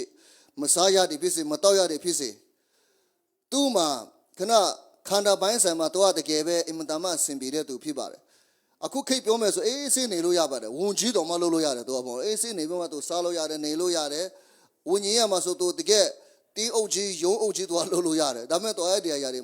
မလုပ်ဘဲနဲ့မလုပ်လဲဆိုတဲ့အခါမှာခရစ်တော်ရဲ့အစီကိုခံပြီးမှအဆုံးတိုင်သူပြင်ဆင်တာဖြစ်ပါတယ်ကြုံခံတာဖြစ်ပါတယ်သူများတို့ရဲ့ပို့ချခံရတယ်သူများရဲ့လေဟာလေလုယာယေရှုတော်ချီးမွမ်းတာဖြစ်ပါတယ်အာမင်သူများခြေတော်နဲ့ကန်လဲဟာလေလုယာလို့ယေရှုတော်ချီးမွမ်းတာဖြစ်ပါတယ်ဘာဖြစ်လဲခရစ်တော်ကြောင့်ရတဲ့အရာတွေအားလုံးကယေရှုတော်ကြောင့်ငါခံရတယ်လို့သူပြောတာဖြစ်ပါတယ်ဘာဖြစ်လို့လဲသူ့ကိုသူများယေရှုကြောင့်တခါရရင်ကောင်းကင်မှာသူကအရာတက်နေတာသူ့မှာပေါ်တာမြို့သူကကောင်းကြီးတယ်ကောင်းကင်မှာရတက်နေတယ်အဲ့ဒါသူကတိတာဖြစ်ပါတယ်လောကမှာပျော်ပျော်နေပြီးမှအချိန်တွေကုန်သွားမယ်ဆိုရင်ကောင်းကင်မှာတော့ရှိချင်မှရှိမှာပါဒါပေမဲ့လောကမှာတကယ်အစိတ်စုဆိုတာအလကားတော့မရဘူးเนาะကျွန်တော်နေနာပေးချင်တယ်စုဆိုအလကားရလားဘာမှမလုပ်ဘဲနဲ့ကောင်းကင်မှာစုသွားယူမယ်ဆိုတော့ကိုတခုကတော့လိုနေပြီနော်ဒါမဟုတ်လားဘာမှမလုပ်ဘဲနဲ့ငါနိတိမှာတခုကတော့စုရမှာပဲလို့မထင်နဲ့မပြေးဘာမှရမှာမဟုတ်ဒီမှာကျွန်တော်လည်းနိတိမှာနေ့တိုင်းကျွန်တော်လုပ်တာလေနော်ပြေးကြလေအမျိုးသမီးတွေလည်းတော်တော်လေးပြေးတယ်လေနော်မချခင်လေးပြေးရတော့မှာစုဆိုတာပြေးမှရတာမဟုတ်ဘူးလားပြေးမှရတာလုံမှရတာကြိုးစားမှရတာစုဆိုတာလည်းကားမရအောင်ဒါဝိညာဉ်ရေးရမှာလဲကျွန်တော်ပြင်ဆင်မှပဲဒီနေ့ဘုရားသခင်ကျွန်တော်တို့အတွက်တူထားတဲ့ຢာတွေအများရှိတာဖြစ်ပါတယ်ဘုရားရှင်မတော်ဖို့ဆိုလည်းအများကြီးပဲဒါမဲ့သူကလည်းဗာလဲဆိုတဲ့အခါမှာအပြေးပြန်ပွဲမှာဝင်တဲ့သူတွေတကယ်လောကမှာတက်ရှင်တဲ့အခါမှာဘုရားရဲ့မှုတော်ထဲမှာအစေခံတဲ့သူအတွက်ပဲသူကပေးမှာလောကမှာလည်းကျွန်တော်တို့ထုံနေတူပဲနော်အခုတော်တော်ခဏဖေရရှာလေးတွေမှာပြောနော်ဒက်ဆုလာဘာလို့သူရတယ်သူ့မှာအကောင်းစုတွေရတယ်လို့ကျွန်တော်ကြားရတယ်သိရတယ်အတင်းတော်မှာကလေးတွေစုတယ်ရမ်းရတယ်လို့ကျွန်တော်ကြားရတယ်ရမ်းဝမ်းတာတယ်အလကားတော့မရဘူးသူတို့လည်းပေါ့နော်တကယ်ပဲလေမာလို့စာတော်လို့ပဲသူတို့ရမှာဖြစ်ပါတယ်အကစားဆိုလည်းအကစားမှာတော်မှပဲတော်ရမှာဖြစ်ပါတယ်ဒီနေ့ကျွန်တော်တို့လည်းတနေ့ကျရင်မနေ့ကကျွန်တော်တချင်းတပုတ်နောင်းထောင်ရတယ်မနေ့ကဆိုတာဖျားကျေးဇူးတော်ကြောင့်ကျွန်တော်ကြော်ဖြတ်လာပြီတဲ့မကြော်ဖြတ်လာဘူးလားမနေ့ကဆိုတာ yesterday ဆိုတာကျွန်တော်ကျေးဇူးတော်ကြောင့်ကြော်ဖြတ်ခဲ့ပြီဒီနေ့ဆိုလည်းကျွန်တော်အခုကြော်ဖြတ်နေတာဖြစ်ပါတယ်ဒါပေမဲ့မနေ့ပြန်ဆိုတာကျွန်တော်တို့ဖြစ်ချင်မှဖြစ်မယ်တဲ့တချင်းလို့ပြောတာကျွန်တော်မနေ့ပြန်ရမ်းရှိလို့ကျွန်တော်ထင်တတ်တယ်ပေါ့နော်။အိုးမနေ့ပြန်တော့နေ့မှကျွန်တော်ဒီလိုလုပ်မယ်လို့စဉ်းစားတတ်တယ်။ဒါပေမဲ့ဒီတချင်းကဘာလို့ထားလဲဆိုတာဘာရေးလဲဆိုတာကမနေ့ပြန်ဆိုကျွန်တော်အတွက်ဖြစ်ချင်မှဖြစ်မယ်တဲ့။ဒါကြောင့်အခုဒီအချိန်မှာဖျားနဲ့ကျွန်တော်သူသွားချင်တယ်လို့ပြောတာဖြစ်ပါတယ်။အာမင်။မနေ့ပြန်ဆိုသူ့အတွက်တော့မတေချောပါဘူးလို့ဆိုတဲ့အခါမှာသူလည်းမသိဘူး။သူ့အတွက်ဖြစ်ချင်မှဖြစ်မယ်လို့သူကပြောတာ။ဒါပေမဲ့အခုဒီအချိန်မှာဖျားနဲ့ကျွန်တော်သူသွားချင်တယ်။ယေရှုခရစ်တော်ဖျားနဲ့သူတို့သွားချင်တယ်လို့သူကလို့ပြောတာဖြစ်ပါတယ်။ဒါဒီကနေ့ကျွန်တော်ရဲ့သက်တာထဲမှာပြင်ဆင်ပါလို့ပြောတဲ့အခါမှာနောက်မှပြင်ဆင်တာမျိုးမဟုတ်ဘူးအခုပဲစပြီးမှပြင်ဆင်ရမှာဖြစ်ပါတယ်အာမင်တော့ကျမ်းစာမှာကြည့်တဲ့အခါမှာကျွန်တော်အများရှိတဲ့ပြင်ဆင်တဲ့အရာနဲ့ပတ်သက်ပြီးမှထိုနေ့သူပဲပေါ့နော်ကျွန်တော်အရင်ကမြန်မာပြည်မှာကျောင်းမှာတက်တဲ့အခါမှာပြုတ်စိတ်နဲ့နန်ကောင်ကျွန်တော်သိရတယ်နော်ကျွန်တော်အားလုံးတော့မသိတော့ပေါ့နော်ဒီထဲမှာကြည့်တယ်ကဘာလဲပြုတ်စိတ်ကဘာလဲမိုးရွာတော့သူကသိတယ်ပြုတ်စိတ်ကရမ်းအောက်တယ်နော်ကျွန်တော်အခုနေရာကမှာရှိတယ်ဒီမှာback control လုပ်တယ်လို့သိမှာပဲပေါ့နော်ပြုတ်စိတ်တွေဘယ်လိုလဲဆိုအားလုံးသိတယ်ပေါ့နော်ဒီနေ့ကျွန်တော်ပြုတ်စိတ်တွေကတော်တော်လေးတော်တာတော်တယ်ပေါ့နော်မိုးရွာခဏကြီးဆိုတော့ဘာလို့လဲဆိုတဲ့အခါမှာရေမရှိတဲ့နေရာရေမတက်နိုင်တဲ့နေရာအိမ်အပေါ်တွေမှာတက်လာတာတော့ခဏနေရာရမ်းပူတော့မယ်ဆိုတော့သိတယ်ဘယ်မှာလဲဟိုမြေအောက်တွေမှာတော့ပြန်ဝင်တာပြုတ်စိတ်တွေအရန်ကိုတော်တယ်ပြုတ်စိတ်တွေနော်တကယ်တော့ပြင်စေတာအိုးသူရစားတော့တဲ့တခါလဲချီပြီးမှယူသွားတယ်ပေါ့နော်အိုးမိုးရွာတော့မယ်ဆိုတခါလဲမိုးခူတဲ့နေရာမှာတော့ပြီးမှချီပြီးမှလို့လာပေါ်များစွာစားလို့ရတော့အဲ့လိုလုပ်တတ်တာဖြစ်ပါတယ်။နောက်နေပူလာပြီးဒီမှာရမ်းပူပဲဒီမှာနေလို့မရတော့ဘူးဆိုတော့မင်းအောက်ထဲမှာဝင်ပြီးမှပါလဲအစတော့ပြန်ယူချပြီးမှအဲ့လိုလုပ်တတ်တာဖြစ်ပါတယ်။ဒါပေမဲ့နန်ကောင်ကြောက်လို့မဟုတ်ဘူးတဲ့။နန်ကောင်ပါလဲနေတိုင်းပျော်ပျော်ပြနေတာတော့အတူတာနေပေါ့နော်သူစားတော့ဆိုနေတိုင်းပျော်ပပနေဝမ်းမြောက်စွာနေရွှေလန်းစွာနေအိုးဘာမှမရှိလဲကိစ္စမရှိဘူးမိုးရွာလဲဘာမှမလို့သူလိုပေါ့နော်သူကအမြင်တော့ပျော်ပျော်ပဲနေတတ်တယ်တဲ့နန်ကောင်ကဟိုပြေးဒီပြေးဟိုခုံတွေခုံနေပေါ့နော်ပြေးတတ်တယ်နောက်ဆုံးဘာဖြစ်သွားလဲဆိုတဲ့ကမိုးရွာဒီရောက်တဲ့အခါမှာနန်ကောင်တွေကအစာခေါင်းပန်းပြီးမှတ တေးရရတယ်ဒီနေ့ကျွန်တော်အမြဲတွေ့ရတာဖြစ်ပါတယ်နေပူတဲ့အခါမှာလေသူကအောင်းတဲ့နေရာမရှိဟိုပြေးနေတဲ့အကောင်တွေစားသွားပြီးမှပေါ့နော်ဒီကနေ့အများကြီးကျွန်တော်သိရတာဖြစ်ပါတယ်ဒါဒီကနေ့ကျွန်တော်ရဲ့တက်တာထဲမှာအင်မတန်မှအရေးကြီးတယ်ပြင်ဆင်ခြင်းဆိုတာအင်မတန်မှအရေးကြီးတာဖြစ်ပါတယ်ဘုရားသခင်ကကျွန်တော်ဘယ်လိုပြင်ဆင်လဲဆိုတဲ့အခါမှာနော်အရန်အောင်စရာကောင်းတာဖြစ်ပါတယ်လူကအာဒါနဲ့အေဝနေဖို့ရတဲ့ ADU ကြီးဖန်ဆင်းထားတာဖြစ်ပါတယ်ဘုရားကြီးမဆိုသူတို့ပြင်ဆင်ပေးထားတာဖြစ်ပါတယ် ADU ကြီးမှာသူတို့တက်လို့နေလို့ရတယ်အလုံးလုံးဆယ်လည်းမလို့ဘူးအဲ့ဒီမှာအတရားနဲ့စားပြီးမှနေ့တိုင်းဘုရားနဲ့မိတ်ထာတော့ဖွဲ့ပြီးမှပျော်ပျော်ရွှင်ရွှင်သူတို့နေလို့ရတာဖြစ်ပါတယ်ဒါပေမဲ့သူတို့ကလည်းဘုရားစကားကိုနားမထောင်တဲ့အပြည့်အင်မတန်မှကြီးတာဖြစ်ပါတယ်အာဒါနဲ့ဝါပါလေဘုရားစကားကိုနားမထောင်တဲ့အခါမှာပြစ်ထဲကိုသူကြာရောက်သွားတာဖြစ်ပါတယ်အပြစ်တဲ့ကိုကြာတာနဲ့ဘုရားလည်းပြန်ပြင်ဆင်ပေးတယ်ဘယ်လိုပြင်ဆင်ပေးတယ်ဆိုတဲ့အခါမှာတရိစ္ဆာန်ကောက်တကောင်ယူပြီးမှဘာလဲဆိုတဲ့အခါမှာအယေခုံကိုယူပြီးမှသူတို့ကိုခြုံပေးတာဖြစ်ပါတယ်အဲ့တော့ဘာလဲဆိုတဲ့အခါမှာဒီကနေ့ယေရှုခရစ်တော်ဘုရားမွေးဖွားလာမယ့်အရာကိုကြိုတီဘုရားတခင်ပြင်ဆင်ပေးတာဖြစ်ပါတယ်အာမင်ဘုရားရဲ့ရှစ်မစွာကပြီးကျွန်တော်ပြင်ဆင်ထားပေးတာဖြစ်ပါတယ်ဘုရားတခင်ပေါ့နော်နောက်ဒီကနေစမ်းမဲ့တော့အင်းတို့ရဲ့တက်တာအင်းတို့ဘုရားနဲ့သူတို့သွားလာတဲ့အခါမှာဘုရားတခင်အင်းတို့ကိုခေါ်သွားတယ်နောက်မှအဲ့ကအာဗြဟံအိဇက်ယာကုပ်ပေါ့နော်နိုအေခိတ်မှလည်းလိုပဲပေါ့နော်ဘုရားတခင်နိုအေကိုခေါ်တယ်နိုအေကတည်းကဘုရားတခင်သူ့ရဲ့သားတကတည်းကခေါ်တယ်အာဗြဟံကတည်းကဘာခေါ်လဲဆိုတော့အိုက်ဇက်ကိုမွေးဖွားစေတယ်အိုက်ဇက်ကနဲ့တည်းကပေါ့နော်ယာကုပ်တည်းကဘာလဲဆိုတဲ့အခါမှာဒါဝိကနေတည်းကဘာလဲဆိုတဲ့အခါမှာယေရှုခရစ်တော်ဘုရားမွေးဖွားလာတဲ့အရာကိုဒီကျွန်တော်ဘုရားတခင်ပြင်ဆင်ပေးထားတာဖြစ်ပါတယ်ဘုရားတခင်ပါလဲဆိုတော့ကျွန်တော်အပြစ်ထဲမှာကြောက်ရောက်ရင်လေအဲ့ဒီကနေကေတီဖို့ရတဲ့ဘုရားတခင်ကျွန်တော်ကိုပြင်ဆင်ထားပေးတာဖြစ်ပါတယ်အာမင်တော့ဒီကနေ့ကျွန်တော်အနေနဲ့အထူးအပေးခြင်းနဲ့ဘုရားတခင်ကျွန်တော်ကိုပြည့်စုံပြင်ဆင်ထားပေးတာဖြစ်ပါတယ်အာမင်ကျွန်တော်အပြစ်တောင်းဖြစ်ပါတယ်ကျွန်တော်အားနည်းပါတယ်ကျွန်တော်ဘာမှမတတ်လို့ပါကျွန်တော်စာလည်းမတတ်လို့ပါဘာမှမလုပ်တတ်လို့ပါဆိုပြီးမှကျွန်တော်စုလည်းမလုပ်ချင်ပါဘူးလို့ကျွန်တော်ပြောလို့မရအောင်ဘုရားတခင်ပါလဲအလုံးလုံးနိုင်အောင်တတ်နိုင်အောင်ကျွန်တော်အလုံးပြင်ဆင်ထားပေးတာဖြစ်ပါတယ်အာမင်ကျွန်တော်အချိန်မရှိဘူးလို့လည်းပြောလို့ရလားဘုရားခင်ကျွန်တော်နေ့တိုင်းအလုပ်သွားနေတယ်ဆိုတော့ဘာမှပြင်ဆင်လို့မရဘူးနော်ကောင်းကင်မှာတော့စုမရလဲကိစ္စမရှိဘူးလို့ကျွန်တော်ပြောနိုင်တယ်ပေါ့နော်ဒါမဲ့ဘလို့ဖြစ်လဲဆိုတဲ့ကောင်ကောင်းကင်မှာစုမရရင်တဲ့တေတာနဲ့အတူတူပဲအင်မတန်မှရှက်စရာကောင်းတယ်တဲ့ခဏပဲမို့ထောင်ရဖြစ်ပါထောင်ရဘာမှမရဘဲနဲ့ဘာမှမရှိဘဲနဲ့ပေါ့နော်အင်မတန်မှရှက်စရာကောင်းတယ်တဲ့ဆရာတယောက်ဘလို့ထိပြောဘူးလေဘလို့ထိပြောလဲဆိုတဲ့ကောင်မှာအင်ဂျီမဟုတ်ဘဲနဲ့နေတဲ့ပြေးနေတဲ့အတူတူပဲတဲ့အဲ့လောက်ထိရှက်မှာလို့ပြောတာဖြစ်ပါတယ်ပေါ့နော်ဒါဆရာတင်စားတာပေါ့နော်အင်မတန်မှရှက်စရာကောင်းတယ်တဲ့ဘာမှမရရလေသူများတစ်ခုရနေတယ်စုချပွဲမှာလေနော်တစ်ခုရနေတယ်ကိုကဘာမှမရလက်ခုပဲတင်းနေတယ်ပေါ့နော်ဘာမှမရလက်ခုပဲတင်းနေဆိုအင်မတန်မှရှက်စရာကောင်းတယ်ဆိုမှဆရာတယောက်လို့ပြောဖို့တာဖြစ်ပါတယ်တော့ဒီကနေ့ကျွန်တော်ရဲ့တက်တာထဲမှာဘုရားကကျွန်တော်ကိုကြီးမားစွာပြင်ဆင်ထားပေးတာဖြစ်ပါတယ်ဘုရားဖက်မှာဘာမှပြောစရာလည်းမလိုတော့ဘူးဘုရားအလုပ်လုပ်ထားပေးတာအခုဘလောက်ထိလုပ်ထားပေးတာလဲဆိုတဲ့အခါမှာကျွန်တော်အတွက်စုတွေပေးဖို့ရန်အတွက်အစင်သိရှိပေးတာဖြစ်ပါတယ်အာမင်အလုပ်လုပ်ထားပေးတာဖြစ်ပါတယ်နေ့တိုင်းခုလဲဆက်လို့မဘုရားတခင်လုံနေဥမှာပဲဖြစ်ပါတယ်အာမင်ငါတို့အတွက်ခန်းတွေစောက်ပေးနေတယ်တဲ့ယေရှုခရစ်ငါတော်ပြီးမှတင်တော့ဖို့ငါပြင်ဆင်ပေးနေအိမ်တွေကိုငါပြင်ဆင်ပေးနေတယ်လို့ပြောတာဖြစ်ပါတယ်ဒါကြောင့်ယေရှုခရစ်တော်မှာအခုထိတော်မှာကျွန်တော်တို့အတွက်ကောင်းကောင်းတော့ပြင်ဆင်ပေးနေတယ်အများကြီးလည်းပြင်ဆင်ပေးပြီဆက်လက်ပြီးမှလည်းကျွန်တော်တို့ပြင်ဆင်ပေးနေတာဖြစ်ပါတယ်အာမင်အဲ့လိုဆိုဒီကနေ့ကျွန်တော်တို့ရဲ့တက်တာအထဲမှာကျွန်တော်တို့ကဘယ်လိုပြင်ဆင်မလဲဆိုအင်မတန်မှအရေးကြီးတာဖြစ်ပါတယ်ဒီကနေ့ယုံကြည်သူတွေပါလဲဆိုတဲ့အခါမှာချွန်းချက်တာအများကြီးပြောတတ်တယ်တကယ်လည်းဟုတ်ပါတယ်ပေါ့နော်ကျွန်တော်ဒီလိုကြောင်းအကြောင်းပြက်ချက်အများကြီးရှိတတ်တာဖြစ်ပါတယ်ဒါပေမဲ့ဘုရားတခင်ကပါလဲအကြောင်းပြက်ချက်မရှိတဲ့ဘုရားဖြစ်ပါတယ်အာမင်ဘုရားအလုံးများတယ်ဆိုဘုရားအလုံးများလို့ရှိမှာမဟုတ်ဘူးနော်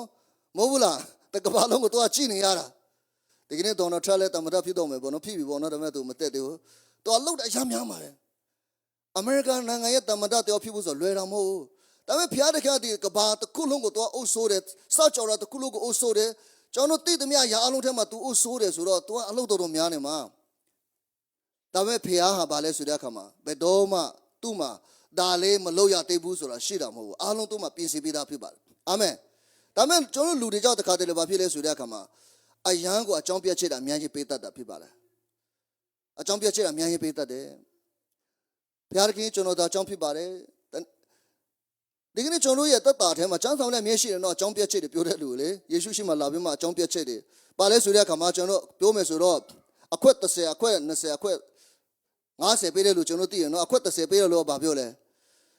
ကိုတော်ကမဆိုင်တဲ့နေရာမှာရိတ်တဲ့သူမစုပေးမှမကျေတဲ့နေရာမှာစုသိတဲ့သူဖြစ်တဲ့အတွက်ကြောင့် ကျွန်တော်ဘာမှမလုပ်ဘဲနဲ့မြေကြီးထဲမှာထည့်ထားတာတဲ့မြေကြီးထဲမှာထည့်ထားတယ်ရောယူပါဆိုတော့သူ့ပြန်ပေးလိုက်တာအဲ့ဒီသခင်ပြန်ပေးတော့မစိတ်ဆိုးလားအဲ့မသားမစိတ်ဆိုးတာဆိုတော့ကျွန်ပေါ့နော်ဆိုတော့လူငါပွဲစားထဲမှာပေးမယ်ဆိုတော့ငါအတွက်အမြင့်တွေရောက်မယ်သူ့ကိုအန်တော်ကြိတ်တဲ့နေရာမှာထည့်လိုက်ပါလို့ပြောတာဖြစ်ပါတယ်အန်တော်ကြိတ်တဲ့နေရာဆိုအင်မတန်မှဒုက္ခရောက်တဲ့နေရာအခုပြောဆိုထောင်ပေါ့နော်ထောင်ထဲမှာထားလိုက်ပါလို့သူ့ကိုပြောတာဖြစ်ပါတယ်ဒီလောက်ဆိုးတဲ့သူပေါ့နော်ဘာမှမလုပ်ချင်ဘူးငါသူ့ကိုအရင်ပေးသားလဲသူကမလုပ်ပဲဒီတိုင်းပဲနေတာဒါကြောင့်သူ့ကိုအန်တော်ကြိတ်တဲ့နေရာမှာပြောဆိုတော့တကယ်ထောင်ထဲမှာချလိုက်ပါလို့အခုပြောတဲ့စကားနဲ့ဆိုထောင်ထဲမှာချလိုက်ပါလို့ပြောတာဖြစ်ပါတယ်သူ့စားလဲယူလိုက်ပြီးမှအခွက်တရားရတဲ့လူကိုထပ်ပေးလိုက်ပါလို့ပြောတဲ့ဖခင်ဖြစ်ပါတယ်ဒါကြောင့်ဒီလူကအမြဲတမ်းချွန်းချက်နဲ့ကျွန်တော်ပြောတတ်တာဖြစ်ပါတယ်ဖခင်ကိုတော့မှပြစ်တင်တဲ့သဘောနဲ့သူကပြောတတ်တာဖြစ်ပါတယ်ဒါဒီကနေ့ကျွန်တော်တို့အရန်ကိုအားပေးခြင်းနဲ့ဒီကနေ့ကျွန်တော်ယုံကြည်သူရဲ့သက်တာထဲမှာဖခင်တခင်ကြီးမားတော့ကြံစီရှိတာဖြစ်ပါတယ်ကျွန်တော်လုပ်နေတဲ့အရာတွေအားလုံးဟာကျွန်တော်ရဲ့အသွေးအသားအသွေးလှုပ်တာတဲ့ဖခင်ရဲ့ဘုန်းတော်အတွက်လှုပ်ဖို့ရတဲ့ဖခင်တခင်လိုတော်ရှိတယ်အာမင်အလုံးလှုပ်ခြင်းအတူတူပဲကျွန်တော်ခဏခဏပြောတယ်နော်ကျွန်တော်အလုံးလှုပ်ခြင်းအတူတူပဲအလုံးသွားနေတာလည်းအတူတူပဲပိုက်ဆံရတာလည်းအတူတူပဲဒါမဲ့ဒီလှုပ်နေတဲ့အရာတွေအားလုံးဟာကောင်းကင်ကိုရောက်မဲ့အရာကိုဖြစ်ဖို့ရတဲ့အင်မတန်မှအရေးကြီးတာဖြစ်ပါတယ်အာမင်အချိန်ပေးတာလည်းအတူတူပဲဒါမဲ့ကျွန်တော်ရဲ့ဒီ mindset ဟာအင်မတန်မှအရေးကြီးတာဖြစ်ပါတယ်ကျွန်တော်ရဲ့ယုံကြည်ခြင်းအင်မတန်မှအရေးကြီးတာဖြစ်ပါတယ်ကျွန်တော်လှုပ်တဲ့အခါမှာကျွန်တော်မိသားစုအတွက်ကျွန်တော်အတွက်ကျွန်တော်တို့တောက်ဖို့ရအတွက်စောင်းဖို့ရအတွက်အဲ့လိုပဲစဉ်းစားပြီးမှလုပ်မယ်ဆိုရင်တနေ့ကျဒီလောကကိုခြံခဲမှရတယ်ဖြစ်ပါတယ်ဒါမဲ့တခုခုလှုပ်တဲ့အခါမှာဖခင်ကိုချစ်တဲ့စိတ်နဲ့ကျေးဇူးတော်ချီးမွမ်းပြီးမှကျွန်တော်လောက်ကင်တတ်မယ်ဆိုရင်ကျွန်တော်တွန်းတတ်မယ်ဆိုလှုပ်တတ်မယ်ဆိုဒီအရာတွေအလုံးကဖခင်ဘုန်းတော်တည်ရှားမှရတယ်ဖြစ်ပါတယ်အာမင်တော့ကျွန်တော်လှုပ်တဲ့အရာပေါ်မှာတော့မှကျွန်တော်စိတ်နေစိတ်ထားအင်မတန်မှအရေးကြီးတာဖြစ်ပါတယ်အတိကပဲဖခင်ကိုပထမနေရာမှာထားပြီးမှလှုပ်ဆောင်တတ်တဲ့သူဖြစ်ဖြစ်ရတဲ့အင်မတန်မှအရေးကြီးတာဖြစ်ပါတယ်ဒီကနေ့ကျွန်တော်အနေနဲ့နင်းငယ်အပိချင်တဲ့ဘေကလဲဆိုတဲ့အခါမှာရှမသက်ခရစ်ဝင်ကျမ်းခန်းကြီး3ကနေကျွန်တော်အနေနဲ့တတ်နိုင်တော့အပိသွားမှာဖြစ်ပါတယ်အဲ့ဒါအဓိကဘာလဲဆိုတဲ့အခါမှာဗက်ဒဇန်ဆရာယောဟန်ယေရှုလာမဲ့အရာကိုသူကပြင်ဆင်ဖို့ရတဲ့လူတွေကိုဟောပြောတဲ့အရာတွေဖြစ်ပါတယ်ယေရှုခရစ်မွေးဖွားလာတော့မယ်ဒါကြောင့်သူလာဖို့ရတဲ့မရောက်ခင်မှာကျွန်တော်ပြင်ဆင်ရအောင်ဆိုရင်မှဗက်ဒဇန်ဆရာယောဟန်လူတွေကိုလို့ပြောတဲ့အရာကိုဒီကနေ့ကျွန်တော်အနေနဲ့ပြန်နေတပါ share လုပ်ချင်တာဖြစ်ပါတယ်အဲ့ဒီဗက်ဒဇန်ဆရာယောဟန်ဆိုတာအဲ့ဒီအချိန်မှာချက်ချင်းပေါ်လာတာမဟုတ်တော့နိပေါင်းများစွာဟေရှာယခိတ်ကနေ prophet ပြုထားပြီးမှယေရှုမတိုင်ခင်မှာဗက်ဒဇန်ဆရာယောဟန်ပေါ်လာပြီးမှကောက်တော့လမ်းကိုဖျောက်စေမယ်ဂျိုက်ဒီအလုံးကိုတက်လှုပ်ပါကိုယ့်ရဲ့လမ်းကိုပြင်စေပါတခင်လာတော့မယ်ဆိုတဲ့အရာကိုလူတွေကိုဟောပြောဖို့ရတဲ့ဘုရားသခင်တို့ကအထူးခိုင်းတာဖြစ်ပါတယ်အထူးရွေးကောက်ခံရတဲ့သူဖြစ်ပါတယ်ဝိညာဉ်တော်နဲ့ပြည့်ဝသောသူဖြစ်ပါတယ်အာမင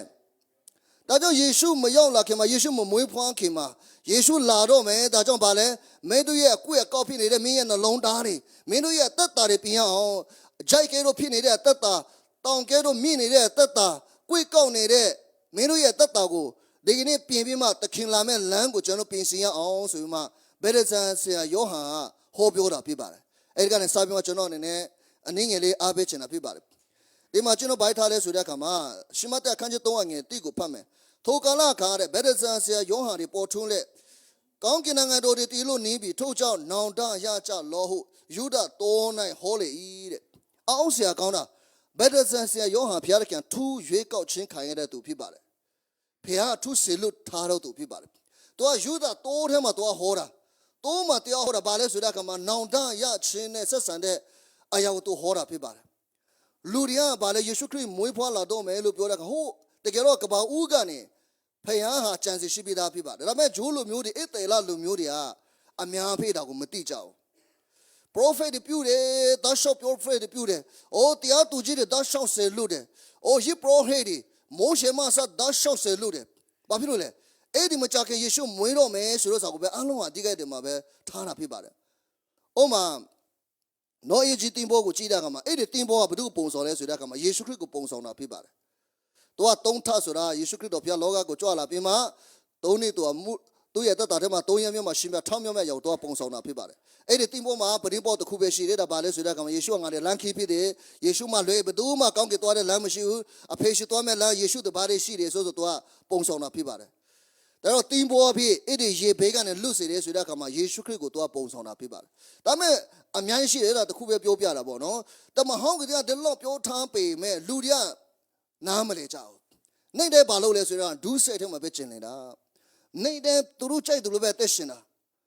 ယေရှုခရစ်မွေးတော်မယ်ဆိုတော့တော်မှနောက်ဆုံးမွေးခံနေမှာဗေဒဇန်ဆရာယောဟန်ကိုပေါ်ခိုင်းပေးမှအဲ့ဒီထဲမှာတော်မှတော့အရန်ကိုဒီကနေ့ဗေဒဇန်ယောဟန်ကိုဘုရားသခင်တော့ဂိုးတော်ကိုပေးပြီးမှပါလဲဆိုတဲ့အခါမှာအေလိယရဲ့တကိုးကိုရတယ်တဲ့ဒီဗေဒဇန်ဆရာယောဟန်တကိုးနဲ့တော့ဟောပြောတာဖြစ်ပါတယ်တော့မှဟောပြောတဲ့အခါမှာလူတွေမြောက်များစွာလာတဲ့အရာဒီကနေ့ကျွန်တော်တွေ့ရတာဖြစ်ပါတယ်တော့ဒီကနေ့ကျွန်တော်ဘုရားကကျွန်တော်အင်မတန်မှချစ်တာဖြစ်ပါတယ်ဒီကနေ့ဒီလဟာယေရှုခရစ်မွေးဖွားလာတဲ့လအနေနဲ့ကျွန်တော်တရားအောင်မေးပြီးမှယေရှုတော်ချီးမွမ်းနေကြတာဖြစ်ပါတယ်ဒါပေမဲ့ကျွန်တော်နှလုံးသားထဲမှာဒီကနေ့ကျွန်တော်တော့ဒီဗေဒဆန်ယောဟန်နဲ့ပတ်သက်မှအနည်းအားဖြင့်ကျွန်တော်မှပြင်ဆင်စရာလည်းအများကြီးရှိတာဖြစ်ပါတယ်အဲ့တော့ကိုကျွန်တော်ပြင်ဆင်ဖို့ရတဲ့ဘုရားတခင်ဒီကနေ့ကျွန်တော်ကိုစကားပြောနေတာဖြစ်ပါတယ်အာမင်ကျွန်တော်မပြင်ဆင်ဘူးဆိုရင်ခရစ်စမတ်အလီလီကြော်သွားရင်လေကျွန်တော်ရဲ့အထဲမှာဘုရားရဲ့ပြောင်းလဲပေးတဲ့အရာတွေဘုရားရဲ့တကူတွေဝိညာဉ်စုကျေးဇူးတွေကျွန်တော်ရဲ့တက်တာထဲမှာသူတို့ဘာရှေ့မှာပုံတက်တဲ့ကောင်းဖြစ်ရမယ့်အရာမဖြစ်နိုင်တဲ့အရာအများကျွန်တော်ဖြစ်လာမှာဖြစ်ပါတယ်ဒါမဲ့တကယ်ပဲကျွန်တော်ရဲ့တက်တာထဲမှာအဲ့ဒီအတက်တာထဲမှာပြင်ဆင်ပြီးမှဟောငါ့ကိုဘုရားတခင်ဒီကနေ့ဒါစကားပြောနေပါလားဆိုကျွန်တော်ဝန်ခံပြီးမှတက်ရှင်မယ်ဆိုလေဖခင်ရဲ့အကြံစီထဲမှာကျွန်တော်မြင်လာတဲ့အခါမှာကျွန်တော်ရဲ့တက်တာထဲမှာဖခင်ဘုန်းတော်တည်ရှာတော့တက်တာဖြစ်လာမှာဖြစ်ပါတယ်ပုံတက်တဲ့ကောင်းတွေဖြစ်လာမှာဖြစ်ပါတယ်ဒါဒီကနေ့အဲ့ဒီကောင်ကျွန်တော်နဲ့တစ်ချက်နင်းငယ်လေးအားပေးချင်တာဖြစ်ပါတယ်ဒီမှာဘိုက်ထားတဲ့ prophet ဟေရှာယဟောဘူးတွေကတဲ့တောနဲ့ဟိကျော်တော်သူရဲ့အတန်မှာတဲ့ထောင်ရဘုရားကြွလာတော်မူရာလမ်းကိုပြင်ကြလော့လမ်းခီးတော်ကိုဖြောင်းစေကြလော့ဟူတော့အချက်၌ထိုယောဟန်ကိုဆိုလိုသည်ဒီမှာကျွန်တော်အတူကဖတ်ရအောင်နော်ကဲအငယ်6ကနေအငယ်6ကိုဖတ်ရအောင်9ကနေ6ကိုကျွန်တော်ဖတ်ရအောင်အတူကဖတ်ရအောင်တင်းနေတုံးထိုအခါယေရုရှလင်မြို့မှစ၍ယူဒပြည်သူပြည်သားယော်ဒန်မြစ်နားမှနေတော်သူအပေါင်းတို့သည်ယောဟန်ထာတို့ထွက်လာကြ၏မိမိတို့အပြစ်များကိုဖော်ပြလက်ယော်ဒန်မြစ်၌ဗေဒဇန်ကိုခံကြ၏ခဏလေးနော်အဲ့ဒီမှာကျင်းတော့ဘာမှတချမ်းနဲ့ကျွန်တော်ပြင်ရမယ့်ရပါလဲဆိုရင်ယေရှုခရစ်တော်ကိုကျွန်တော်ရဲ့တက်တာထဲမှာသူရှိပြီးမှသူဘုန်းတော်တည်ရှားဖို့အတွက်အခုတော့ကျွန်တော်ကေတီချင်းတို့ရောက်ဖို့အတွက်ကျွန်တော်ပြောချင်တာမဟုတ်ဘူးကျွန်တော်ရဲ့တက်တာကေတီချင်းတို့ရောက်ဖို့ရအတွက်ကျွန်တော်ရပြတာဖြစ်ပါတယ်အာမင်ဒီမှာရှိတာလို့ကေတီချင်းတို့ရောက်ပြီလားကေတီချင်းတို့ရောက်ပြီလားသူဖြစ်တဲ့အပိုင်းကိုကျွန်တော်နဲ့မပြောချင်ပါဘူးကျွန်တော်ရောက်ပြီသားဖြစ်တဲ့အတွက်ကြောင့်ကျွန်တော်ရဲ့တက်တာထဲမှာယေရှုခရစ်တော်ဘုရားထင်ရှားလာဖို့ရအတွက်အင်မတန်မှအရေးကြီးတာဖြစ်ပါတယ်အာမင်ဒီကနေ့ဗေဒဇာယောဟန်ကိုလူတွေအများကြီးတဲ့ကမင်းရဲ့အေလိယလားဘယ်သူလဲမင်းကိုကြည့်ရလိုက်မသားမတကိုကြီးတာပဲပြောချင်တော့ဘုရားရဲ့ဘုန်းတော်တည်ရှားနေတာသူ့ရဲ့တက်တာထဲမှာဘုရားရဲ့ကောင်းကင်တမန်လိုဘောနော်သူ့ရဲ့တက်တာထဲမှာဘုရားဘုန်းတော်တည်ရှားလာတက်တာကိုကျွန်တော်တွေ့ရတာဖြစ်ပါတယ်အာမင်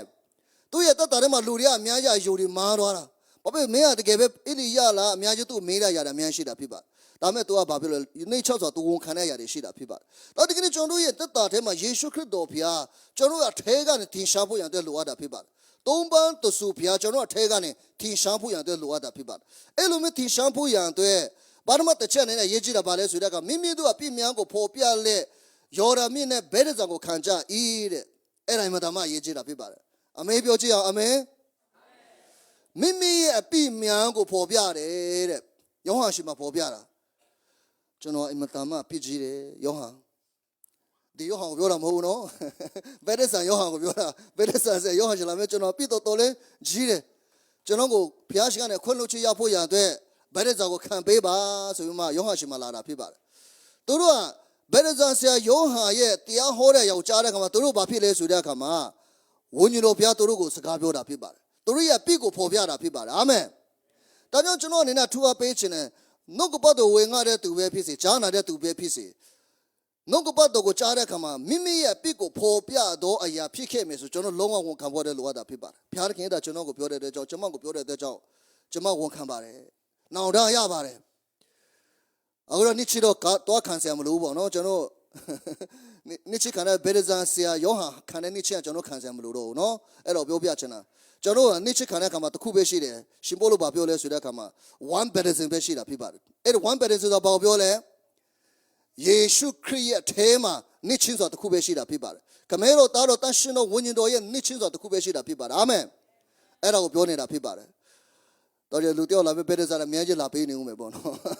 ဗေဒဇာဆိုဘာလဲတစ်ခုပဲရှိတာဖြစ်ပါတယ်အဲ့ဒါဘာလဲခမဲတော်သားတော်တန်ရှင်တော်ဝိညာဉ်တော်ရဲ့နာမနဲ့ဗေဒဇာခံခြင်းကိုပြောနေတာဖြစ်ပါတယ်အဲ့တော့ကျွန်တော်သိဖို့ရတဲ့လိုအပ်တာဖြစ်ပါတယ်။ဘာဖြစ်လို့တမန်တော်ခေတ်မှာအများကြီးရှိဘူးတာဖြစ်ပါတယ်။ဗေဒဇာနာအများကြီးရှိတယ်။တကယ်လည်းကျမ်းစာမလားအများကြီးရှိတာဖြစ်ပါတယ်။ဒါပေမဲ့တမန်တော်တွေဘာပြောလဲဆိုတဲ့အခါအခု1ဗေဒဇာပဲရှိပြီ။အလုံးပြည့်စုံသွားပြီ။အာမင်။အဲ့ဒါယေရှုခရစ်နာမနဲ့ဗေဒဇာပေးခြင်းကိုပြောနေတာဖြစ်ပါတယ်။ ဒါလည်းစကားမဆက်ပေါ့နော်အပေးချင်တာဖြစ်ပါတယ်ဒါတော့ဒီမှာပထမတစ်ချက်နဲ့ကျွန်တော်ပြင်ဆင်ရမယ့်အရာလူကကိုယ့်ကိုယ်ရန်သိတာဖြစ်ပါတယ်ဘယ်တော့မှပြောစရာလည်းမလိုလူကကိုယ့်ကိုယ်ရန်သိတယ်ငါဖျားရှင်မှာဘယ်လိုအားနေလဲဆိုတော့ဖျားသိတာဖြစ်ပါတယ်ကိုယ့်ကိုယ်လည်းသိတာဖြစ်ပါဖျားလည်းရန်ကိုချစ်တယ်ကျွန်တော်ကိုလေအဲ့လိုပြောလာမှကရန်ဆောင်နေတာဖျားတခင်ကလေနော်အရင်ကကျွန်တော်ညီအကြောင်းကိုကျွန်တော်ခဏခဏပြောဖို့တော့တိတ်လည်းမကောင်းဘူးနော်ကျွန်တော်ညီကတခါတော့အခုတော့အမှုတော်ဆောင်ဖြစ်သွားပြီနော်တကယ်ဘိန်းဖြက်စခါကြီးကြီးဖွင့်ပြီးမှတကယ်အမှုတော်ဆောင်ဖြစ်လာပြီတော့အရင်ကညီတဲ့အခါမှာပေါ့နော်လူပြောချိန်မှာအဖေရဲ့ပက်ဆောင်တော့ယူတဲ့ကအဖေကတိတာသူ့တော့အဖေကဘာမှမပြောသူ့လေငါတာပက်ဆောင်ယူလားဆိုတော့ဘာမှပြောဘာမှနောက်ဆိုအဖေကတိသွားတယ်ပေါ့နော်သူယူတယ်ဆိုတိသွားတယ်ဒါပေမဲ့အဖေကဘာမှမပြောနောက်လည်းပက်ဆောင်ပြန်ပြောတော့အဖေကသူ့မင်းတယ်ငါတော့မင်းပက်ဆောင်ယူလားလို့မင်းတော့အဖေမယူတဲ့ငါမယူဒီတစ်ခါတော့တကယ်မယူတဲ့ဒါပေမဲ့ဒီတစ်ခါမယူတဲ့မင်းဟိုတစ်ခါယူတဲ့တော့မင်းကရိုက်တယ်ကွာဆိုမှအတကူရိုက်ပြီးတော့သူပေါ့နော်သူကမလူပေါ့နော်ပြောချင်တာလူတိုင်းအပြစ်ကနေလူတဲ့လူဘယ်သူမှမရှိဘူးရှိလားအခုဒီမှာငါအပြစ်ဘာမှမရှိဘူးလို့ပြောတဲ့လူကလူလိမ်ပဲဖြစ်ပါတယ်တင်တို့ဒီဒုစက်ကိုမပြုတ်ဘူးလို့ပြောတဲ့အခါမှာဗာလဲတမန်တရားတီတို့အထဲမှာမရှိဘူးတဲ့မိမိကိုမူတာကိုပြောတယ်တဲ့ဖျားသခင်ကိုလိမ်တော့သူဖြစ်တယ်လို့ပြောတာဖြစ်ပါလူတိုင်းအပြစ်မရှိဘူးလားလူတိုင်းမှာပြည့်ရှိတယ်နေ့တိုင်းလူတိုင်းမှာနေ့တိုင်းကျွလွန်နေတဲ့အရာတွေရှိတာဖြစ်ပါတယ်ကိုယ့်ကအရန်ကောင်းတယ်လို့တော့မဟာဆောင်ဝတ်နေပေါ့နော်ဖျားတကယ်အမတာမမုန်းတာဖြစ်ပါတယ်ဒါပေမဲ့ကျွန်တော်လိုအပ်တာပါလဲဆိုတဲ့ကဒီမှာကျင့်နော်မိမိအပြစ်ကိုဖော်ပြတတ်တော်သူဖြစ်ရတဲ့အမတာမရေးကြည့်တာဖြစ်ပါတယ်ဘာဖြစ်လဲကျွန်တော်ရဲ့အပြစ်ဟာဖျားတကယ်ကျွန်တော်အထဲမှာရှိပြီးသားသုံးမတော်ဆိုဖျားကျွန်တော်အထဲမှာရှိပြီးသားကျွန်တော်အထဲမှာကျေးဝနေပြီးသားဝိညာဉ်တော်ဖျားကျွန်တော်အထဲမှာရှိပြီးသားဖြစ်တယ်အာမင်ကျေးဝနေပြီးသားဖြစ်ပါတယ်ဒါပေမဲ့ကျွန်တော်ရဲ့ဒုစရိုက်အပြစ်ကြောင့်ဖျားနဲ့ဝေးကွာနေတဲ့အရာတွေအများရှိတာဖြစ်ပါတယ်ဖျားတခင်ကျွန်တော်ကရောင်းကိုဖော်ထုတ်ပေးချင်တာ။အိုးဒီတားဖြစ်ပေါ့နော်မြောက်များဆိုတော့လူတွေကိုကဲနှုတ်ချင်တယ်။နမိတ်လက္ခဏာအများကြီးလုပ်ချင်တယ်ကျွန်တော်အဖြစ်။ဘာဖြစ်လို့ဖျားတခင်ကကျွန်တော်နဲ့သူလူတွေနဲ့သူတို့ဒီလိုထိပြီးမှသူအလုပ်လုပ်လို့မရဘူး။ तू ကလူကိုလူထဲကနေ तू အလုပ်လုပ်လို့ရတာဖြစ်ပါလား။အာမင်။ဘာဖြစ်လို့လဲဖျားတခင်ဖျားတကတဲ့ဖျားဖိန်တကတဲ့ဖိန်အမတမတကိုးကြီးတော်ဖျားအမတမထူးခြားတဲ့ဖျားတန့်ရှင်းတဲ့ဖျားမြင့်မြတ်တဲ့ဖျားဖြစ်တဲ့အတွက်ကြောင့်သူ့ကိုယ်နဲ့ဒီမှာလာမယ်ဆိုကျွန်တော်ဒီမှာရှိတဲ့အောင်လို့တည်တော့မှာဖြစ်ပါတယ်မယုံလားအရင်ကတင်းနာတော်မှာနော်တင်းနာတော်မှာဖျားလာတဲ့အခါမှာဖျားဘယ်လိုလာရလဲဆိုတဲ့အခါမှာအမောင်တိမ်တယ်အမောင်အုပ်ပြီးမှလာရတာဖြစ်ပါတယ်ဘာဖြစ်သွားရန်ကိုတောက်ပတဲ့အခါမှာလူတွေကကြည့်လို့မရဘူးမျက်စိအလုံးကွယ်ကုန်မှာဒါကြောင့်အမောင်တွေဖုံးပြီးမှသွားအဲမှာစကားနဲ့သွားလာတာဖြစ်ပါတယ်တော့ဒီကနေ့ဖျားတခင်ကျွန်တော်ရဲ့တက်တာကနေသွားထင်ရှားခိုင်းစေချင်တာဖြစ်ပါတယ်အဲ့လိုထင်ရှားဖို့ရတဲ့ကျွန်တော်ရဲ့ဒုစရိုက်ပြစ်တွေကနေ့တိုင်းကျွန်တော်ကြံစီမားတဲ့အရာတွေကဘာဖြစ်လဲဆိုတဲ့အခါမှာဖျားအလုပ်လို့မရအောင်ကျွန်တော်တို့ထဲကနေနေတဲ့ဒုစရိုက်ရှိတဲ့ကောင်ဖျားခင်နဲ့ဝေးကွာစေတယ်တဲ့ဖျားရဲ့မျက်နှာတော်ကိုကွယ်စေတယ်လို့ပြောတာဖြစ်ပါတယ်ကျွန်တော်တို့ပြစ်တရားဟေရှာယမှာပေါ်ပြထားနော်ဒါကြောင့်ကျွန်တော်တို့ပထမတစ်ချက်နဲ့ကျွန်တော်တို့ဘာပြင်စီရမလဲလို့မေးတဲ့အခါမှာဒီနေ့ယေရှုခရစ်မွေးဖွားလာပြီလို့ကျွန်တော်ဝန်ခံတဲ့အခါမှာယေရှုခရစ်ကျွန်တော်ရဲ့အထဲမှာမွေးဖွားပေးတာဖြစ်ပါတယ်ဒါပေမဲ့သူထင်ရှားဖို့ရတဲ့ကျွန်တော်ဘာလုပ်ရမလဲဆိုတဲ့အခါမှာကျွန်တော်နေ့တိုင်းပြောမဆိုမတဲ့ຢာတွေဒုစရိုက်ထဲမှာကျင်လည်နေတဲ့ຢာတွေအားလုံးကဘာလုပ်ရမလဲဖျားခင်ကျွန်တော်ခွင့်လွှတ်တော်မူပါကျွန်တော်နေ့တိုင်းဖျားရှင်မှာနောင်တရတော့သူဖြူရတဲ့မတမရေးကြည့်တယ်ဒီကနေ့တချို့အသင်းတော်တွေကပါလဲဆရာတွေကပါပြောလဲဆိုတဲ့ကတောင်းပါဆရာမလို့ပြောတာအသင်းတော်တွေလည်းရှိတာဖြစ်ပါတယ်ကျွန်တော်အနေနဲ့ပြောမှာကျွန်တော်ညီကိုအုပ်မှာပေတာနဲ့ကျွန်တော်တို့စကားပြောတာတခုပြောမရတာတော်မှဒီတိုင်းပဲနေလေပူပူစစ်ဆူလာနော်မဟုတ်လားအော်ကိုဗစ်တာကျွန်တော်နဲ့ဒီလိုနည်းနည်းပါလွန်သွားတယ်ပြောမတာရှိပါတယ်ခွင့်လွှတ်ပါလို့ပြောရသူလည်းရန်ဝမ်းတာတယ်ဘာမှရတာလည်းမဟုတ်ဘူးသူလည်းပေါ့နော်ကိုလည်းဘာမှရတာမဟုတ်ဒါပေမဲ့တခုရတာဘာလဲတယောက်နဲ့တယောက်ပြေလည်မှုရသွားတာအင်မတန်မှကြီးမားတာရသွားတာဖြစ်ပါတယ်အာမင်အယံကိုဝမ်းတာတဲ့စိတ်ထဲမှာကျေနပ်တယ်ပြောတယ်အဲ့လိုမျိုးတွေရသွားတာဖြစ်ပါတယ်ဒါကြောင့်ဘုရားသခင်ကျွန်တော်ကလူတယောက်ထဲတော်မှမကတကိုးကြီးတဲ့ဘုရားကျွန်တော်အထဲမှာရှိတဲ့အခါမှာဘုရားသခင်ကျွန်တော်စိတ်ကနေကြံစည်တော့ယေရှုကပြောတယ်နော်ဓမ္မဟောင်းမှာဆိုရင်တဲ့သူ့မယားကိုပြစ်မှားတဲ့အခါမှာတေတံချမှခံရမှာဒါမဲ့အခုယေရှုခရစ်ရဲ့ခေတ်မှာပါလေစိတ်ကနေဆွဲထင်မိတာတော်မှပြစ်ကြီးတယ်လို့ပြောတာဖြစ်ပါတယ်သူ့မယားကိုပြစ်မှားတယ်လို့ပြောတာဖြစ်ပါတယ်အဲ့လောက်ထိဆိုးတာဒါအဲ့လောက်ထိဆိုးပေမဲ့ဘာလို့ရမလဲဘုရားသခင်ကျွန်တော်ပြစ်မှားပါတယ်ကျွန်တော်ကြံစည်မှားပါတယ်ကျွန်တော်ပြောမှားပါတယ်ဆိုမှားပါတယ်အော်မလူချစ်ပြီးမှရေကျွန်တော်လူချင်းတောင်းပါတတ်တော့သူဖြစ်ရတဲ့လူအပ်တာဖြစ်ပါတယ်ကျွန်တော်တခါတည်းလူကပြောမှားဆိုမှားလေအေးစင်းနေတတ်တဲ့လူရှိပါတယ်ဖျားတော့ခွင့်လို့ပါတယ်လူကချင်းချင်းတော့မပြောတော့ဘူးပေါ့နော်တောင်းနဲ့တောင်းမတူဘူးဆိုတော့ဖျားကျွန်တော်အမင်းနဲ့ခွင့်လို့ပြတာပဲဒါပေမဲ့ဖျားတဲ့ခင်ကဟိုနေ့ဘယ်မှာမနေ့ကဆရာယူလာမတဲ့ဟောနော်သူ့ရှိမှလာပြန်လာပြီးမှဂျေဇုတင်တယ်ပြန်ပြီးမှတောင်းပါတဲ့လူတွေ ပြန်ပြီးကျေးဇူးတော်ချီးမွမ်းထားတဲ့လူဘုရားအင်မတန်မှနှစ်သက်တာဖြစ်ပါတယ်။ဘာဖြစ်လို့လဲဘုရားသခင်ကကျွန်တော်တို့ကိုသူ့ရဲ့သားသမီးကဲလို့သူအင်မတန်မှချစ်တဲ့ဖခင်ဖြစ်ပါတယ်။ဒါကြောင့်ကိုယ့်ရဲ့သားသမီးတွေကအဖေအမေဆိုပြီးခေါ်ပြီးမှကိုရှိမလာကပ်ပြီးမှကူညီပါဒါလေးမဆပေးပါအဖေအမေကျွန်တော်ဒါလေးမလုပ်တတ်ဘူးလို့ပြောရင်မိဘတွေကကြေကွေးပြီးမှကူညီချင်တာနဲ့အပူအများကြီးပေါ့နော်ကျွန်တော်တို့မိဘတွေမှာအများရှိတယ်။သားသမီးကလာပြီးမှအမေအဖေဒါလေးလိုအပ်တယ်ဒါလေးကူညီပေးပါအဖေအမေ sorry no လို့ပြောတဲ့သားသမီးတွေအရန်မိဘတွေရန်ပြောမယ်လို့ကျွန်တော်တို့ပဲယုံတယ်မပြောလားအဖေ sorry ပဲနော်အမေ sorry ပဲနော်ခုကသားသမီးတို့တိတ်မပြောတတ်ဘူးနော်ခုခိတ်ပါလေဒါပေမဲ့လို့ပြောတဲ့ခါမှာမိဘတွေရန်ပြောတာမပြောလားဒီကနေ့ဘုရားသခင်လိုပဲကျွန်တော်တို့အင်မတန်မှချစ်ပြီးမှကျွန်တော်တို့ကိုအင်မတန်မှခွန်းလို့ပြီးမှကျွန်တော်တို့ကိုအမြဲတမ်းစောင့်နေတဲ့ဘုရားဖြစ်ပါတယ်ဘာဖြစ်လို့ကျွန်တော်တို့တောင်းပါခိုင်းလဲဆိုတဲ့အခါမှာအဲ့ဒီအပြည့်ဟာဖခင်ကျွန်တော်တို့ဘုံမှာလှုပ်ရှားချပေမဲ့အလုပ်လုပ်ချင်မဲ့လှုပ်လို့မရတဲ့အရာတွေအများကြီးကာစီးနေတာဖြစ်ပါတယ်အဲ့ဒီအပြည့်ကြောင့်ဖခင်နဲ့ကျွန်တော်တို့ဂျားမှာကာစီးနေတာဖြစ်ပါတယ်အဲ့တော့ကျွန်တော်ဗာလဲဆိုတဲ့အခါမှာဝုံချတောင်းပါတတ်တော်သူဖြစ်ရတဲ့အင်မတန်မှအရေးကြီးတာဖြစ်ပါတယ်ဒါဒီကနေ့ကျွန်တော် Merry Christmas လို့ပြောတဲ့အခါမှာယေရှုကကျွန်တော်တို့ကိုအထဲမှာကြွေးဝနေပြီဖြစ်ပါတယ်ဒါပေမဲ့ကျွန်တော်ရဲ့တက်တာထဲမှာနေ့ရက်စတိုင်းမှာအားနေတဲ့အရာတွေရှိတတ်တယ်အဲ့ဒါကိုကျွန်တော်တို့လည်းပြင်ဆင်ရအောင်ဘယ်လိုပြင်ဆင်ရမလဲပါရမတစ်ချက်အနေနဲ့ကိုယ့်အပြစ်ကိုဖော်ပြတောင်းပါတတ်တော်သူဖြစ်ရတဲ့အင်မတန်မှအရေးကြီးတယ်ဆိုပါရမတစ်ချက်အနေနဲ့အားပေးချင်တာဖြစ်ပါတယ်နောက်တစ်ချက်ပါလဲဆိုတဲ့အခါမှာအငယ်ခုံကနေဆက်ဖတ်ရအောင်အငယ်ခုံကနေ30တိကျွန်တော်ဖတ်ရအောင်တင်းနေသုံးပါရရှဲနိဇတ်တုကေအများတို့ဒီဘဲရဇံကိုခံအပ်တော်ငါလာကြသည်ကိုယောဟန်ဒီမြင်လင်အချင်းမွေဆိုးအမျိုးတို့ရောက်လို့တော့တေဘေးမှပြေးသွားစိတ်တော်ငါအဘဲသူတွေတင်တို့ကိုတတိပေးပြီတနီနောင်တရချင်းနဲ့ထိုက်တန်သောအချင်းကိုကျင့်ကြလောအာဗြဟံသည်ငါတို့အဖဖြစ်သည်ဟု၍စိတ်ထဲနဲ့မအောင်မေ့ကြနှင့်ဘုရားသခင်သည်ဤကြောက်ခဲတို့မှအာဗြဟံတို့ကိုဖော်ဖန်ဆင်းနိုင်တော်မူသည်ဟုငါအမှန်ဆို၏တေပြာမိနာမှာပစိန်ထားလက်ရှိသည်ဖြစ်၍ကောင်းသောအတီးမတီးသောအပြင်ရှိသည်များတို့ကိုခုတ်လဲ၍မြင်းထဲတို့ချလိုက်ရ၏ခဏလေးနော်အဲ့ဒီမှာဖာရရှဲတို့ဇတ်တုကေတို့ကိုပြောတာဖြစ်ပါတယ်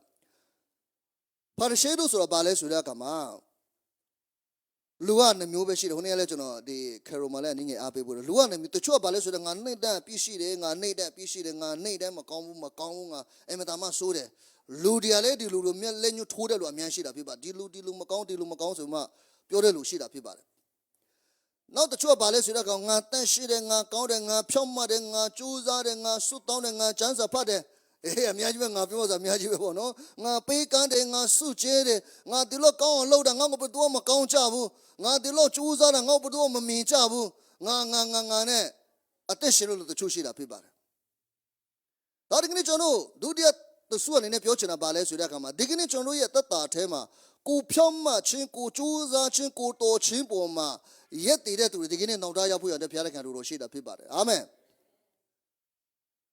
်ငါရန်တော်တယ်ငါရန်ကောင်းတယ်ငါရန်ဖြောင့်မတ်တယ်ငါဆောင်းရှောင်းတယ်ငါဆုတောင်းတယ်ငါလုံနိုင်တယ်ဆိုတဲ့ရောက်ပေါ်မှာရက်တည်တဲ့သူတွေကပညတ်တရားမှာရှိတဲ့သူတွေဖြစ်ပါတယ်အဲ့လိုပြောတဲ့အခါမှာဆုတောင်းဆရာမလို့ကျမ်းစာဖတ်ဆရာမလို့ပြောတာမို့ဂျေဇုတော်ကိုကျွန်တော်ဝန်ခံပြီးမှဘုရားရဲ့ဂျေဇုတော်ကြောင့်ဖြစ်တယ်ဆိုတော့အမြဲတမ်းဝန်ခံတတ်ပြီးမှဂျေဇုတော်ကြောင့်ရှင်ပေါလုတာကြောင့်ခဏခဏပြောတာနော်ရှင်ပေါလုဘာပြောလဲဆိုတဲ့အခါမှာကြိုးစားတဲ့အခါမှာတဲ့တမန်တော်အလုံးအထက်မှာငါကြိုးစားတယ်တဲ့အဲ့လိုကြိုးစားတော့ပြောလို့ဆိုငါကြိုးစားတယ်မို့အထက်ကနေဂျေဇုတော်ကြိုးစားတယ်လို့သူပြောတာဖြစ်ပါတယ်အာမင်အဲ့ဒါအင်မတန်မှအရေးကြီးတာဖြစ်ပါတယ်ဘုရားရဲ့ဂျေဇုတော်ကိုချီးမွမ်းစရာကြောင်းတာလည်းဖြစ်စေတော့သူဖြစ်ရတဲ့လိုအပ်တာဖြစ်ပါတယ်အမှုတော်ထဲမှာစက္ကန့်နိုင်လဲဘုရားရဲ့ဂျေဇုတော်ပဲလို့ကျွန်တော်ဝန်ခံဖွင့်ရတဲ့လိုအပ်တာဖြစ်ပါအလူငိုထက်နိုင်လဲဘုရားရဲ့ဂျေဇုတော်ပဲဘုရားရဲ့ဂျေဇုတော်တက်ကြောင်းဖြစ်တယ်ကိုသူများမတရားပြောလာရင်လည်းဘုရားရဲ့ဂျေဇုတော်ကြောင့်ဖြစ်တယ်လို့ကျွန်တော်အမြဲတမ်းဝန်ခံဖွင့်ရတဲ့လိုအပ်တာဖြစ်ပါတယ်ဘုရားရဲ့ဂျေဇုတော်ကြောင့်ကျွန်တော်ဆုတောင်းနိုင်တယ်ကျွန်မဆုတောင်းနိုင်တယ်ဘုရားခွန်အားပေးတဲ့အတွက်ကြောင့်ဖြစ်တယ်လို့အမြဲတမ်းအဲ့လိုဖြစ်နေဖို့တဲ့လိုအပ်တာဖြစ်ပါတယ်လူတိုင်းလည်းလို့ဖြစ်တယ်လို့ကျွန်တော်ထင်ပေမဲ့ကြွာချတာပါလဲဆိုတဲ့အခါမှာကျွန်တော်တခုခုလုပ်ပြီးဆို complaint တက်တာအဲ့ဒါဘာဖြစ်လို့လဲကိုကငါပေါ်မှာအချိန်ခါနဲ့တော့ complaint အမြဲတက်တာဖြစ်ပါ complaint တက်တယ်ဆိုတာဘာလဲဆိုတဲ့အခါမှာ तू ကဆုမတောင်းငါဆုတောင်းတယ် तू ကလာတယ်ငါမလာဘူးပြောရရဘာလဲဆိုတဲ့အခါမှာငါနဲ့လုံနေတဲ့အတွက်ကြောင့်ဖြစ်ပါတယ်အခု praise worship တင်လို့ပါဒါကျွန်တော်ရရင်းနေလို့ပြောကြတာ तू ကတချင်းလည်းမတိုက်ဘူး तू ကတိုက်တယ်မတိုက်ဘူး तू ကမလာဘူးဆိုတာမျိုးနဲ့တွားရင်ဒါဘာလဲငါနဲ့တွားတယ်တက်တော်ပြောနေတာဖြစ်ပါတယ်ဒါကြောင့်ကျွန်တော်ဟာ complaint တက်တယ်သူများကပြစ်တင်တယ်ဆိုတာဒါငါနဲ့လုပ်တဲ့အရာပြောနေတာဖြစ်ပါတယ်ဒါပဲဂျေဇုတော်ကြောင့်လုပ်ရပါလားအတူတူပဲလုပ်တဲ့ချက်အတူတူပဲနော် ဂေတာတီးတာလည်းသူတို့ပဲအဆုတောင်းတာလည်းသူတို့ပဲကျမ်းစာဖတ်တယ်လည်းသူတို့ပဲလူကိုကြည့်တဲ့အခါမှာလေဒါပဲနှလုံးသားအင်မတန်မှကွာခြားတာဖြစ်ပါတယ်ဒါတော့ဒီဖာရိရှဲကဘယ်ရဇန်ဆရာယောဟန်ရှင်မလာပြီးမှဘာလို့လဲဆိုသူတို့လာတဲ့အခါမှာသူတို့ကဘာလဲဆိုတဲ့အခါငါအာဗြဟံရဲ့အမျိုးဖြစ်တယ်တဲ့ပြောချင်တာငါအာဗြဟံရဲ့မဖျားရဲ့အမျိုးဖြစ်ပါတယ်ဟိုကကြွားပြီးမှလာတာကြွားအရန်ကြွားချင်တာငါအာဗြဟံရဲ့အမျိုးအစာရှောင်တယ်ဒီလောက်ဆာရှောင်တယ်ဆိုတော့လာတာအရန်ကိုဒါတော့မိတော့ကြောင့်ဘယ်ရဇန်ဆရာယောဟန်ပြောတော့မိတော့အရာတွေဂျိုက်ဖြစ်နေရအကွက်ကောက်ဖြစ်တဲ့အရာတွေဖြောက်စေဖို့ရတော့ငါလာတယ်လို့ပြောနေတာဖြစ်ပါတယ်ဒါကြောင့်ဒီလူတွေကအမိကြီးနဲ့နေတာအမြင်တော့ဝါကြွားတဲ့စိတ်တို့မှအများရှိတယ်အမြင်တော့ငါဆိုတော့ဆိုတာထက်မှရှိနေတာဖြစ်ပါတယ်ဒါပေမဲ့ဘုရားကြည့်တဲ့အခါမှာအပြစ်သားတယ်နဲ့တူတူပါပဲကျွန်တော်ကြည့်အပြစ်သားတယ်နဲ့တူတူပဲဘုရားကြည့်တဲ့အခါမှာလေဒါသူတို့ကဘာပြောလဲဆိုတဲ့အခါဒီမှာကြည့်နော်ငါတို့အာဗြဟံရဲ့မျိုးဖြစ်တယ်လို့သူတို့လိုပြောတာဖြစ်ပါတယ်ဒါတကယ်ကျွန်တော်တို့ဒုတိယတစ်ချက်အနေနဲ့ပြောချင်တာကျွန်တော်ပြင်ဆင်ရမယ့်အရာဒီတကယ်ကျွန်တော်တို့ရဲ့သက်တာထဲမဲ့လို့ရှိတယ်လို့တော့ကျွန်တော်မပြောလို့ပါဘူးဒါပေမဲ့မပြောတော့ဘူးကြားလိုက်ရင်ဖြစ်လာနိုင်တယ်နော်ကြားလိုက်ရင်ကြားလိုက်လေလိုကလေကြားလိုက်ဘာဖြစ်သွားလဲဆိုတဲ့အခါမှာဖျားနဲ့အတူတူမသွားကြားလိုက်ဘာဖြစ်လဲဒီကနေ့ဖြစ်လာနိုင်တယ်ဒါရတော့ကိုဖြစ်လာတဲ့အခါကျွန်တော်ဘာလုပ်ရမလဲဖျားရှင်မှာဟိုဖျားသခင်ကျွန်တော်ကြောင်းမဟုတ်ပါဘူးဘယ်သူဖြစ်လဲဆိုတဲ့အခါမှာဒါဝိရဲ့တက်တာထဲမှာဖြစ်လာတယ်ဒါဝိကဖျားအမတမ်းချစ်တာဖျားရှင်မှာနှိပ်တဲ့ကောက်ကိုပြီးမှသွားတာဖျားနဲ့မသွားရတော့မချင်တော့ဘူးစွမတော်ရင်မနေနိုင်ဘူးချမ်းသာမဖိုင်မနေနိုင်ဘူးဖျားမပိုင်မရအောင်တကယ်ပဲသူလုံနေတာမဖျားသူကလုံပြီးအရန်ကိုဖျားလုံပေးနေတာသူကိုလေဖျားဖြစ်တဲ့ဒါဝိဖြစ်ပါတယ်ဒါမဲ့တနေ့ကျတော့ဘာဖြစ်လဲဆိုတဲ့အခါမှာအေတေလလူမျိုးယူဒာနဲ့အေတေလလူမျိုးသူအိုးဆိုးတဲ့အခါမှာလူတွေအများကြီးဖြစ်လာတာနိုင်ငံရရန်ကျေပြတ်လာတာ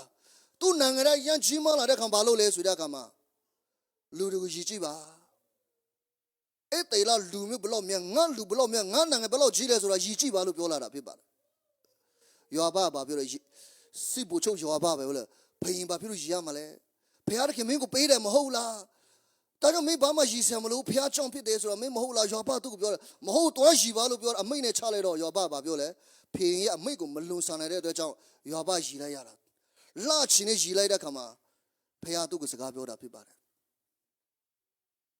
ဒါတကယ်ကျွန်တော်ရဲ့တက်တာထဲမှာ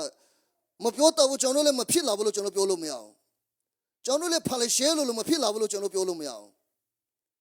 ်ဘာဖြစ်လဲကျွန်တော်အမြင်တမ်းတော့ကျွန်တော်ရဲ့တက်တာတော့ဘာလို့ရမလဲပြင်ဆင်ဖို့ရတဲ့လိုရတာဖြစ်ပါတယ်အာမင်ဘုရားသခင်ကျွန်တော်ကြောင်းတော့ဘာမှမဟုတ်ပါဘူး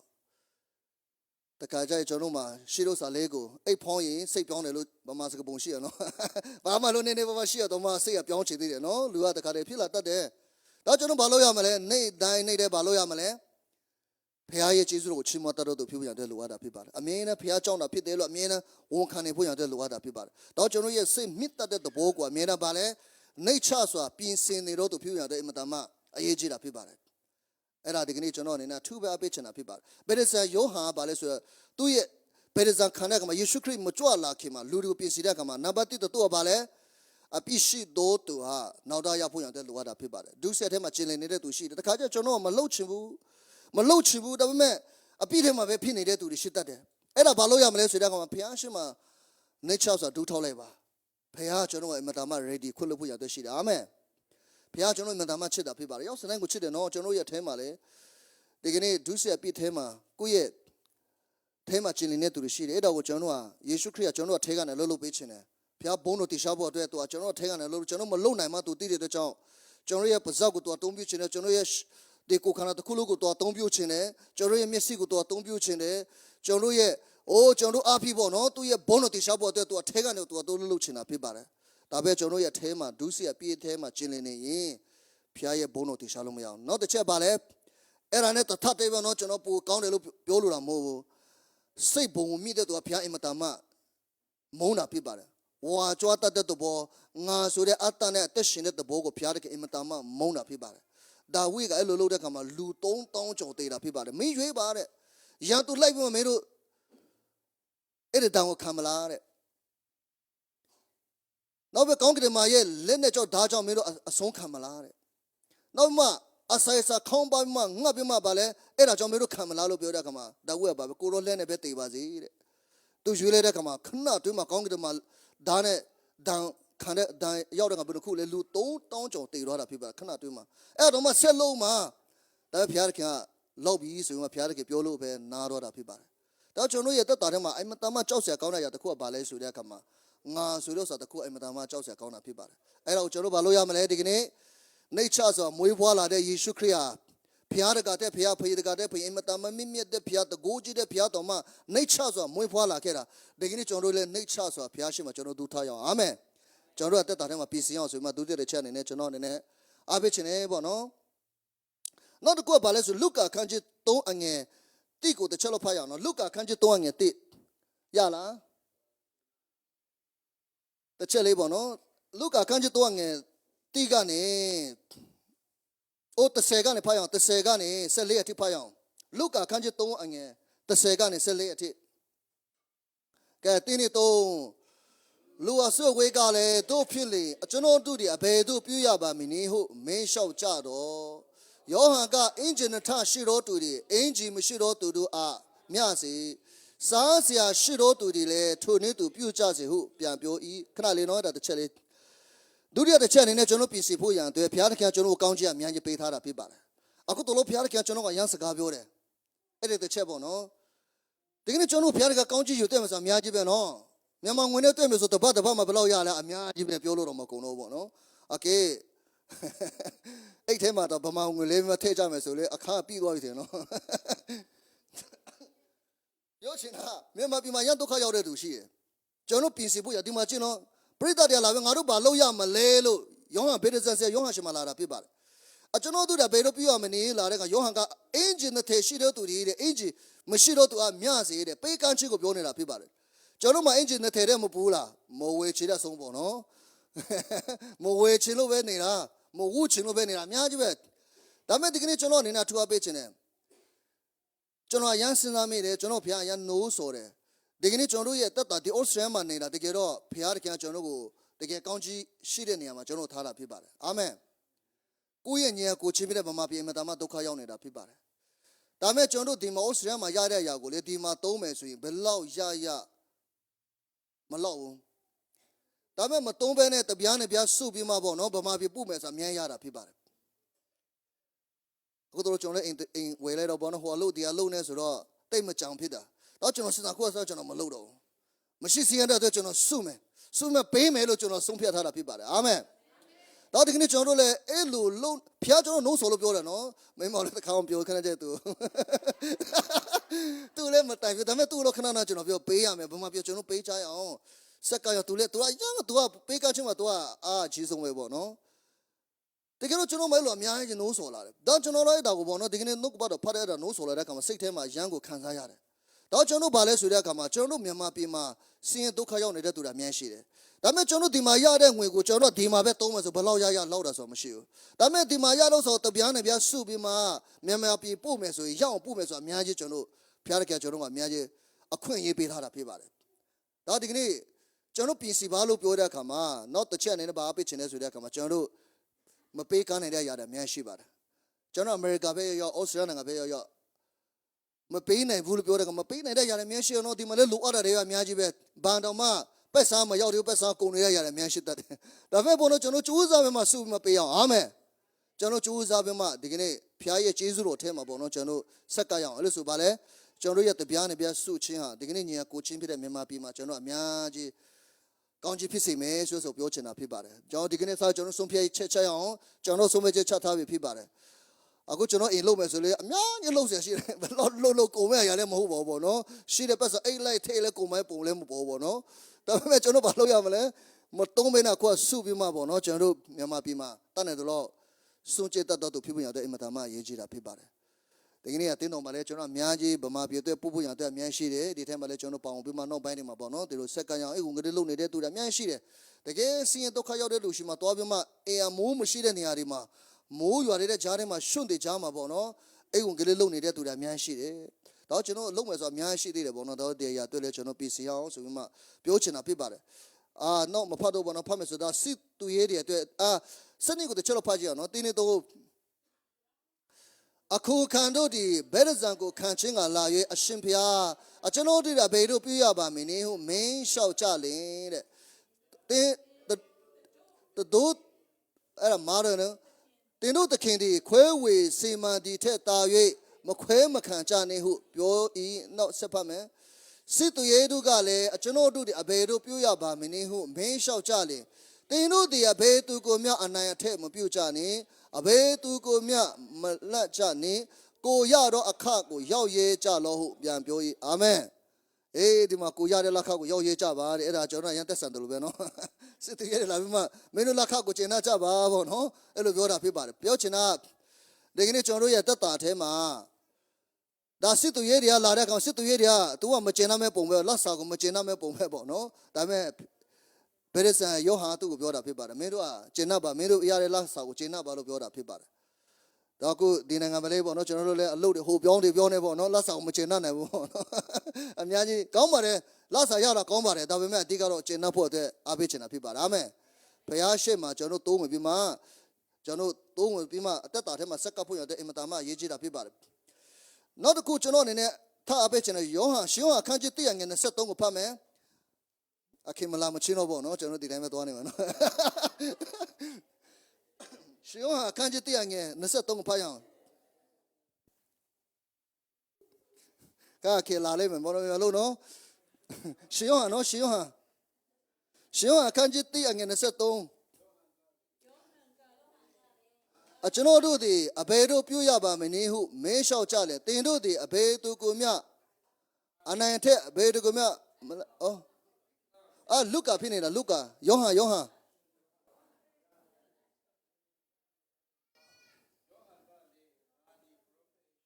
ကဲတင်းနေတော့ယောဟန်ကလည်းငါသည်ပရောဖက်ဟေရှာယဟောပြောသည်နေအညင်သာရဖျား၏လမ်းခင်းတော်ကိုဖြောင်းစေကြလောဟုဟောသူ၏အတန်ဖြစ်သည်ဟုဆို၏ဆက်ဖတ်မယ်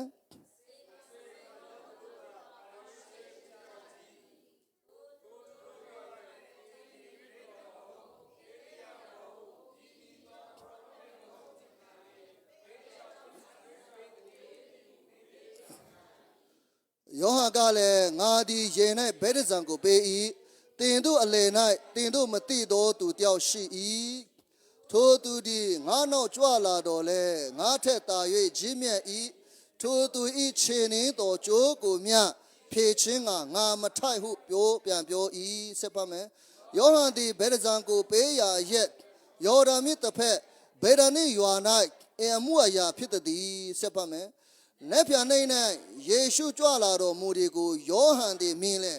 ဤလောကရဲ့အပြစ်ကိုဆောင်သွားသောဘုရားသခင်တိုးတငယ်ကိုကြည်လောခဏနေဦးနော်အဲ့ဒါတစ်ချက်ပါပေးချင်တယ်ဆိုတဲ့အခါမှာဒီကနေ့ကျွန်တော်ရဲ့သက်တာထဲမှာအဲ့ဒါအင်မတန်မှအရေးကြီးတာဖြစ်ပါတယ်အဲ့တေလလူမျိုးတွေမြော့များဆိုတာသူတို့ရဲ့ဒုစရိုက်ကနေသူတို့မလွတ်မြောက်နိုင်ဘူးလောကမှာလူတွေကဘေးပါရမဆိုဒုစရိုက်အပြစ်လုပ်ပါလို့ဘယ်သူမှပြောတာမဟုတ်ပါဘူးပြောလားမြော့များဆိုတော့အဲ့တေလလူမျိုးတွေကပညတ်တရားမှာနေတဲ့အခါမှာသူတို့ဒီအပြစ်ကနေလွတ်ဖို့ရန်အတွက်သူတို့ကြိုးစားကြတယ်ဖျားလဲနီလန်းတွေလှုပ်ထားပေးပါတယ်တိုးတငယ်ရဲ့အသွေးတွေတတ်ဖို့ရန်အတွက်သူကလှုပ်ထားတာဖြစ်ပါတယ်ဒါပေမဲ့လူတွေကမလှုပ်နိုင်ကြဘူးမလှုပ်နိုင်ကြတဲ့အခါမှာဘလို့ကြိုးစားဘလို့ဖဲပြောလူကအပြစ်ကနေမလှုပ်နိုင်ကြဘူးမလွတ်နိုင်ကြဘူးပေါ့နော်ဒါကြောင့်ဒီမှာကျင်တော့ဒီကနေ့ကျွန်တော်တို့ရဲ့တက်နဲ့ပြန်နေနိုင်တဲ့ယေရှုကြွလာတော်မူတဲ့ကိုယောဟန်ဒီမြင်လေအေးလောကရဲ့အပြစ်ကိုဆောင်သွားတော့ဖျားတကယ်တိုးတငယ်ကိုကြည်လောလို့ပြောတာဖြစ်ပါတယ်အာမင်အဲ့ဒါမှတမအရေးကြီးတာဖြစ်ပါတယ်ဒီကနေ့ကျွန်တော်အနေနဲ့အထူးအားပေးခြင်းတယ်ကျွန်တော်ရဲ့တက်တာထဲမှာလည်းမလွတ်မြောက်နိုင်တဲ့ຢာတွေရှစ်တတ်တာဖြစ်ပါတယ်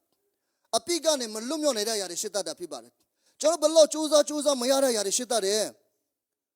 မဟုတ်ဘူးလားဖျားမနစ်တဲ့ຢာကနေလွတ်မြောက်နိုင်ဖို့လုံငါကျွန်တော်မလုံနိုင်တဲ့ຢာတွေအများရှိတာဖြစ်ပါတယ်ဒါပေမဲ့ဒီကနေ့ကျွန်တော်ပြည်စရမယ်ပါလဲဆိုတဲ့အခါအိုးကျွန်တော်မလုံနိုင်တဲ့ຢာတွေအကြီးမှဆိုကျွန်တော်ရဲ့ဒုစရပြစ်ထဲကနေမလွတ်မြောက်နိုင်တဲ့ຢာတွေကျွန်တော်အပိကနေမလွတ်မြောက်နိုင်တဲ့ຢာတွေလွတ်မြောက်ဖို့ရန်အတွက်ယေရှုကြွလာပြီဖေးဆိုတော့ကျွန်တော်ကဝန်ခံပြီးမှအဲ့တော့အရင်ကဝန်ခံပြီးလေဒီကနေ့ဆက်လိုက်မှကျွန်တော်ဗာလဲဝန်ခံပြီးမှအသက်ရှင်တတ်တော့သူပြုရတဲ့လိုအပ်တာဖြစ်ပါတယ်အာမင်ဒီနေ့နေ့တိုင်းဆိုးတော့မိမတွေရှိတယ်အပြစ်ရှိတဲ့သူယေရှုရှင်မှာလာတယ်အပြစ်ကြောင့်ယောဂရှိတဲ့လူအများကြီးလာတယ်ယေရှုကဘာပြောလဲဆိုတဲ့အခါမှာမင်းယုံကြည်ခြင်းမင်းအနာငင်းပြီလို့ပြောတာဖြစ်ပါတယ်အာမင်အဲ့ဆိုကျမ်းမှာချီရတဲ့သူတွေအများရှိတာဖြစ်ပါတယ်အပြစ်ကြောင့်တော့ချင်းတော်ချစ်ခံရတဲ့သူတွေအများရှိတယ်နတ်ဆိုးတွေဝင်ပြီးဒုက္ခရောက်နေတဲ့သူတွေအများရှိတယ်ဒါပေမဲ့ယေရှုလာပြီးမှသူ့ကိုတိုးတဲ့အခါမှာကျမ်းမှာချီရတဲ့သူတွေအများရှိတာဖြစ်ပါတယ်အာမင်တော့ဒီကနေ့ကျွန်တော်အနေနဲ့အထူးအပေးရတဲ့ချက်အင်မတန်မှအရေးကြီးတယ် ကျွန်တော်ရဲ့တက်တာထဲမှာမလုံနိုင်တဲ့အရာတွေမတတ်နိုင်တဲ့အရာတွေမဖြစ်နိုင်တဲ့အရာတွေအားလုံးဟာဒီနေ့ကျွန်တော်ဘုသူ့နေရာပေးဖို့ရတဲ့ပြင်ဆင်ရမလဲဆိုတဲ့အခါမှာယေရှုခရစ်တော်ဖျားကိုကျွန်တော်နေရာပေးဖို့ရတဲ့လိုအပ်တာဖြစ်ပါတယ်။သူကဘာလဲဆိုတဲ့အခါမှာကျွန်တော်ကပြည့်စုံတဲ့မြတ်အားလုံးကိုယူသွားဖို့ရတဲ့ကြွလာတော့တိုးတငယ်ကိုကြည့်ပါလို့ဗေဒဇန်ဆရာယောဟန်ပြောပြတာဖြစ်ပါတယ်။ဒါဒီကနေ့ကျွန်တော်အင်မတန်မှအရေးကြီးတယ်ကျွန်တော်မလုံနိုင်တဲ့အရာတွေအများကြီးရှိတယ်။ဘေမင်းပါမတာသမီကိုကောင်းအောင်ကျွန်တော်မကောင်းအောင်ပြောတဲ့လူမရှိပါဘူး။ဒါတော့ကျွန်တော်အနေနဲ့ထူအပ်ပြချင်တယ်ကိုယ့်ရဲ့တာသမီကိုလေဆုံးမတဲ့အခါမှာကိုကရန်ကြိုးစားပြီးမှဆုံးမတာထက်မဆုံးမရောက်လို့ကျွန်တော်ပြောတော့ဆုံးမရမှာဖြစ်ပါတယ်။ဖခင်ကိုရတော့ဖို့ရတဲ့အင်မတန်မှအရေးကြီးတာဖြစ်ပါတယ်။အာမင်။ယေရှုကိုရတော့ဖို့ရတဲ့အင်မတန်မှအရေးကြီးတာဖြစ်ပါတယ်။တန်ရှင်တော်ဝိညာဉ်တော်ဖခင်ကိုရတော့ဖို့ရတဲ့အင်မတန်မှအရေးကြီးတာဖြစ်ပါတယ်။ဘာဖြစ်လို့လဲဖခင်ဟာအရင်အမြင့်ဖြစ်ပါတယ်လို့ကျွန်တော်အနေနဲ့ပြောချင်တာဖြစ်ပါတယ်။နောက်တစ်ခုကျွန်တော်နောက်တစ်ချက်လေးပြောမှဆုံးသတ်တော့မယ်နော်။အငယ်7ကနေဖတ်တဲ့အခါမှာကျွန်တော်တွေ့ရလိမ့်မယ်။မဿဲအခန်းကြီး3ငယ်7ကိုပြန်သွားမယ်။အဆုံးသတ်တော့မယ်နော်။အငယ်7ကိုဖတ်ရအောင်7ကနေ7ကိုတစ်ချက်လောက်ဖတ်ရအောင်။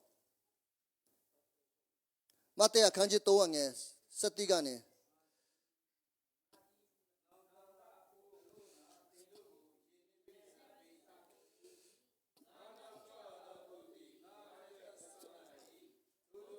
ေရှင်နေတော်ငါမတိုက်တို့ဒီတန်ရှင်တော်ဝိညာဉ်တော်နဲ့၎င်းမင်းနဲ့၎င်းတင်တို့ကိုဘဲတစားပေး၏ဒီမှာကျွန်တော်အဓိကဘာတွေ့ရလဲဆိုတဲ့အခါမှာကျွန်တော်ပြင်ဆင်ရမယ့်အရာပါလေယုံကြည်သူထဲမှာ not the same ပြင်ဆင်ဖို့ရတဲ့ဘုရားဘာလုပ်ထားလဲဆိုတဲ့အခါမှာယေရှုခရစ်တော်အဖြစ်ဝိညာဉ်တော်ထဲမှာဘဲတစားကိုရရှိတော်သူဖြစ်ဖို့ရတဲ့ဘုရားတကယ်လို့ရှိတာဖြစ်ပါတယ်အာမင်ကျွန်တော်ကေတီချင်းလို့ရောက်ပြီးမှနေတဲ့သူတွေအများရှိတာဖြစ်ပါတယ်။ not သစ်ကျွန်တော်ပြင်ဆင်ရမှာပါလေဘုရားပြင်ဆင်ထားပြီးတာအဲ့ဒါကိုကျွန်တော်လက်ခံဖို့ပဲလိုအပ်တာဖြစ်ပါတယ်။တန်ရှင်တော်ဝိညာဉ်တော်နဲ့ဘဲတဲ့ဇံကိုရခံရတော်သူဖြစ်ရတဲ့အမှန်တမ်းအရေးကြီးတာဖြစ်ပါတယ်။အဲ့ဒီဘဲတဲ့ဇံနဲ့ခံမခံကျွန်တော်ဘယ်လိုကျွန်တော်ယုံကြည်သူကပြောတဲ့အခါဒါဘာကိုပြောလဲကျွန်တော်ငါသိတယ်လို့ပြောလို့အများရှိတာဖြစ်ပါတယ်။တက်တရားဘာလဲဆိုတဲ့အခါဘဲတဲ့ဇံကိုခံရတော်သူရဲ့တက်တရားတမန်တော်ထုအခန်းကြီးနေ့မှာကျွန်တော်တွေ့ရတာဖြစ်ပါတယ်။မချမမိမင်းတို့ကိုဘဲတဲ့ဇံဝိညာဉ်တော်ဖြစ်မင်းတို့တန်ရှင်တော်ဝိညာဉ်တော်ဖြစ်ဘဲတဲ့ဇံခံရမယ်လို့ပြောတဲ့အခါမှာတမန်တော်ကခန်းကျင်းမှာဗာလဲကောင်းကင်ကနေမင်းရှံကဲတို့ဆင်းလာပြီးမှတမန်တော်နဲ့တကွာပေါ့နော်ကျန်တဲ့လူ120တော့သူကိုမင်းရှံကဲတို့ဆင်းလာပြီးမှသူတို့ရဲ့ထဲမှာသူတို့အပေါ်မှာတည်တယ်တဲ့တည်တဲ့အခါမှာသူတို့ကဗာလဲဝိညာဉ်တော်နဲ့ပြည့်ဝတယ်လို့ပြောတာဖြစ်ပါတယ်အာမင်အဲ့ဒီတက်တာသူတို့မှာရှိလာတာဒါတော့အခုယေရှုခရစ်လာတဲ့အရာတွေကကျွန်တော်တို့ကိုဝိညာဉ်တော်နဲ့ဘဲတစားခံဖို့ရတယ်ဖြစ်ပါတယ်အာမင်မင်းနဲ့ဘဲတစားခံဖို့ရတယ်ဖြစ်တယ်လို့သူကပြောနေတာဖြစ်ပါတယ်ဒါတကယ်ကျွန်တော်ယုံကြည်သူရဲ့တက်တာထဲမှာယေရှုခရစ်ကြွလာပြီးကြာပြီးလောကမှာတေခံမှာ3ရက်နေ့မှာရှင်ပြထောက်မြောက်တော်လည်းပြီးသွားပြီဖြစ်ပါတယ်ဒါမဲ့ဒီယေရှုခရစ်တော်ဘုရားဖြစ်ကျွန်တော်ကိုဗာလဲဝိညာဉ်တော်ကိုမွန်ညင်တော်ဖြစ်ဘဲတဲ့ဇံကိုရရှိဖို့ရတဲ့ဒီကနေ့ကျွန်တော်တို့ကိုပြင်ဆင်ထားပေးတာဖြစ်ပါတယ်အဲ့ဒါကရောက်စီတိုင်းမှာရှိဖို့ရတဲ့လိုအပ်တာဖြစ်ပါတယ်ကျွန်တော်ရှိမရှိကျွန်တော်မပြောနိုင်ပေမဲ့ကျွန်တော်ပြောနိုင်တဲ့တခုကဗာလဲတက်တည်ရှိဖို့ရတဲ့လိုအပ်တာဖြစ်ပါတယ်ကဘာကုံလေးတော့9ရက်တက်တည်ဖြစ်လိမ့်မည်တဲ့သူတို့ရဲ့နှုတ်ရှာပါးစထက်တဲ့အတိုင်းတမန်တော်တွေဘာထွက်လဲဆိုတဲ့အခါမှာယေရှုကောင်းမြတ်တယ်ဆိုတော့ထွက်တာဖြစ်ပါလားအာမင်ယေရှုငါတို့တက်လက်ဝါးကားထဲမှာတိတ်ခါတယ်တင်းကျူတဲ့3ရက်နေ့မှာရှင်ပြထမြောက်တော့ဖျားဖြစ်တယ်လို့အမြဲတမ်းသူတို့ဝန်ခံတာဖြစ်ပါတယ်ရောက်တဲ့နေရာတိုင်းမှာဒါပြောတာဖြစ်ပါတယ်လူတွေမြောက်များဆိုလွတ်ချင်းရတယ်အနာယုတ်ကငင်းချင်းရတယ်နတ်ဆိုးဝင်တဲ့လူနတ်ဆိုးထွက်ချင်းအခွင့်ကိုရတာဖြစ်ပါတယ်တက်တယ်သူတို့မှတွေ့ရတာဖြစ်ပါတယ်အာမင်ဒါဒီကနေ့ကျွန်တော်အနေနဲ့အထူးအပေးချင်တာဖြစ်ပါတယ်ကျွန်တော်ရဲ့တက်တာထဲမှာပြင်ဆင်ရအောင်ဝိညာဉ်တော်ဖျားကျွန်တော်နဲ့သူတို့ရှိတဲ့ဝိညာဉ်တော်ဖျားဖြစ်ပါတယ်ဝိညာဉ်တော်ဖျားနဲ့ပြည့်ဝတယ်လို့ပြောတဲ့ကောင်ဘယ်ဇန်လို့ပြောတဲ့ကောင်ဝိညာဉ်တော်ဖျားနဲ့ပြည့်ဝတော့အသက်တာကိုပြောနေတာဖြစ်ပါတယ်ဖျားဘုန်းတော်တင်ရှားတဲ့အသက်တာကိုပြောနေတာဖြစ်ပါတယ်အာမင်ကျွန်တော်ခဏလေးမှတ်တက်ရလဲပေါ့နော်ကျွန်တော်အသက်တာကိုစက္ကရအောင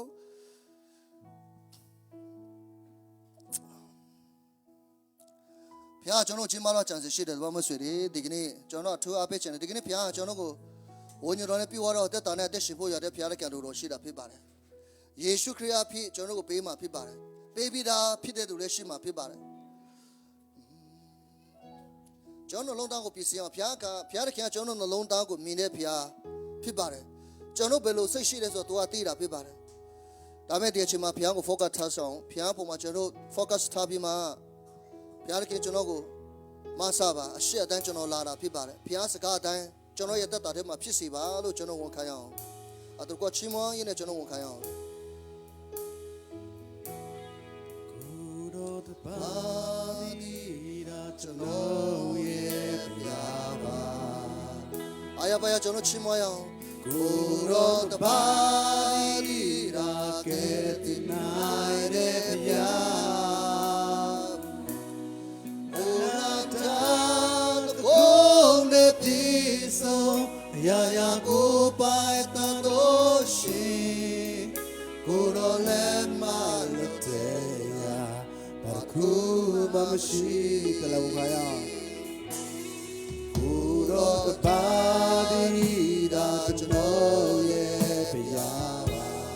Thank you Lord Jesus ကိုတော်တပါးဒီဒါကယ်တင်နိုင်တဲ့ဖယားအနာတာတကိုနေပြီဆိုအရာရာကိုပိုင်တန်လို့ရှိကိုတော်လည်းမလို့တဲ့ရာဘာခုမှမရှိကိုတော်အားသာရာကိုွယ်မီကိုတော်ကြောင့်အရာရာတည်ဖြစ်ပြီကိုတော်အားစမြဲချင်မလို့လို့ဖြစ်မဆုံးမမီဘုရားကြည်တော်ပြီရာအားလုံးရဲ့အရှိကိုတော်ကျွန်တော်ချစ်ကြကိုတော်ကျွန်တော်ကိုချစ်ကြကျွန်တော်တည်ပြီမဆုံးလေးချစ်တဲ့ကကဲ့တည်း၍တော့ချစ်ကိုတော်ကြောင့်ပြောင်းမတော်သူအရာရာဆုံးလေးစိတ်ခဲ့ပြီကိုတော်အားဖြင့်ကျွန်တော်တတာအပြည့်လို့ချစ်ကိုတော်အားသာရာကိုွယ်မီကိုတော်ကြောင့်အရာရာတည်ဖြစ်ပြီကိုတော်အားစနေချင်မလို့လို့ဖြစ်မဆုံးမမီဘုရားကြည်တော်ပြီရာအားလုံးရဲ့ကိုတော်ကိုတော်အားသာရာကိုွယ်မီကိုတော်ကြောင့်အရာရာတည်ဖြစ်ပြီကိုတော်အားစမြဲချင်မလို့လို့ဖြစ်မဆုံးမမီဘုရားကြည်တော်ပြီရာအားလုံးရဲ့ရှိ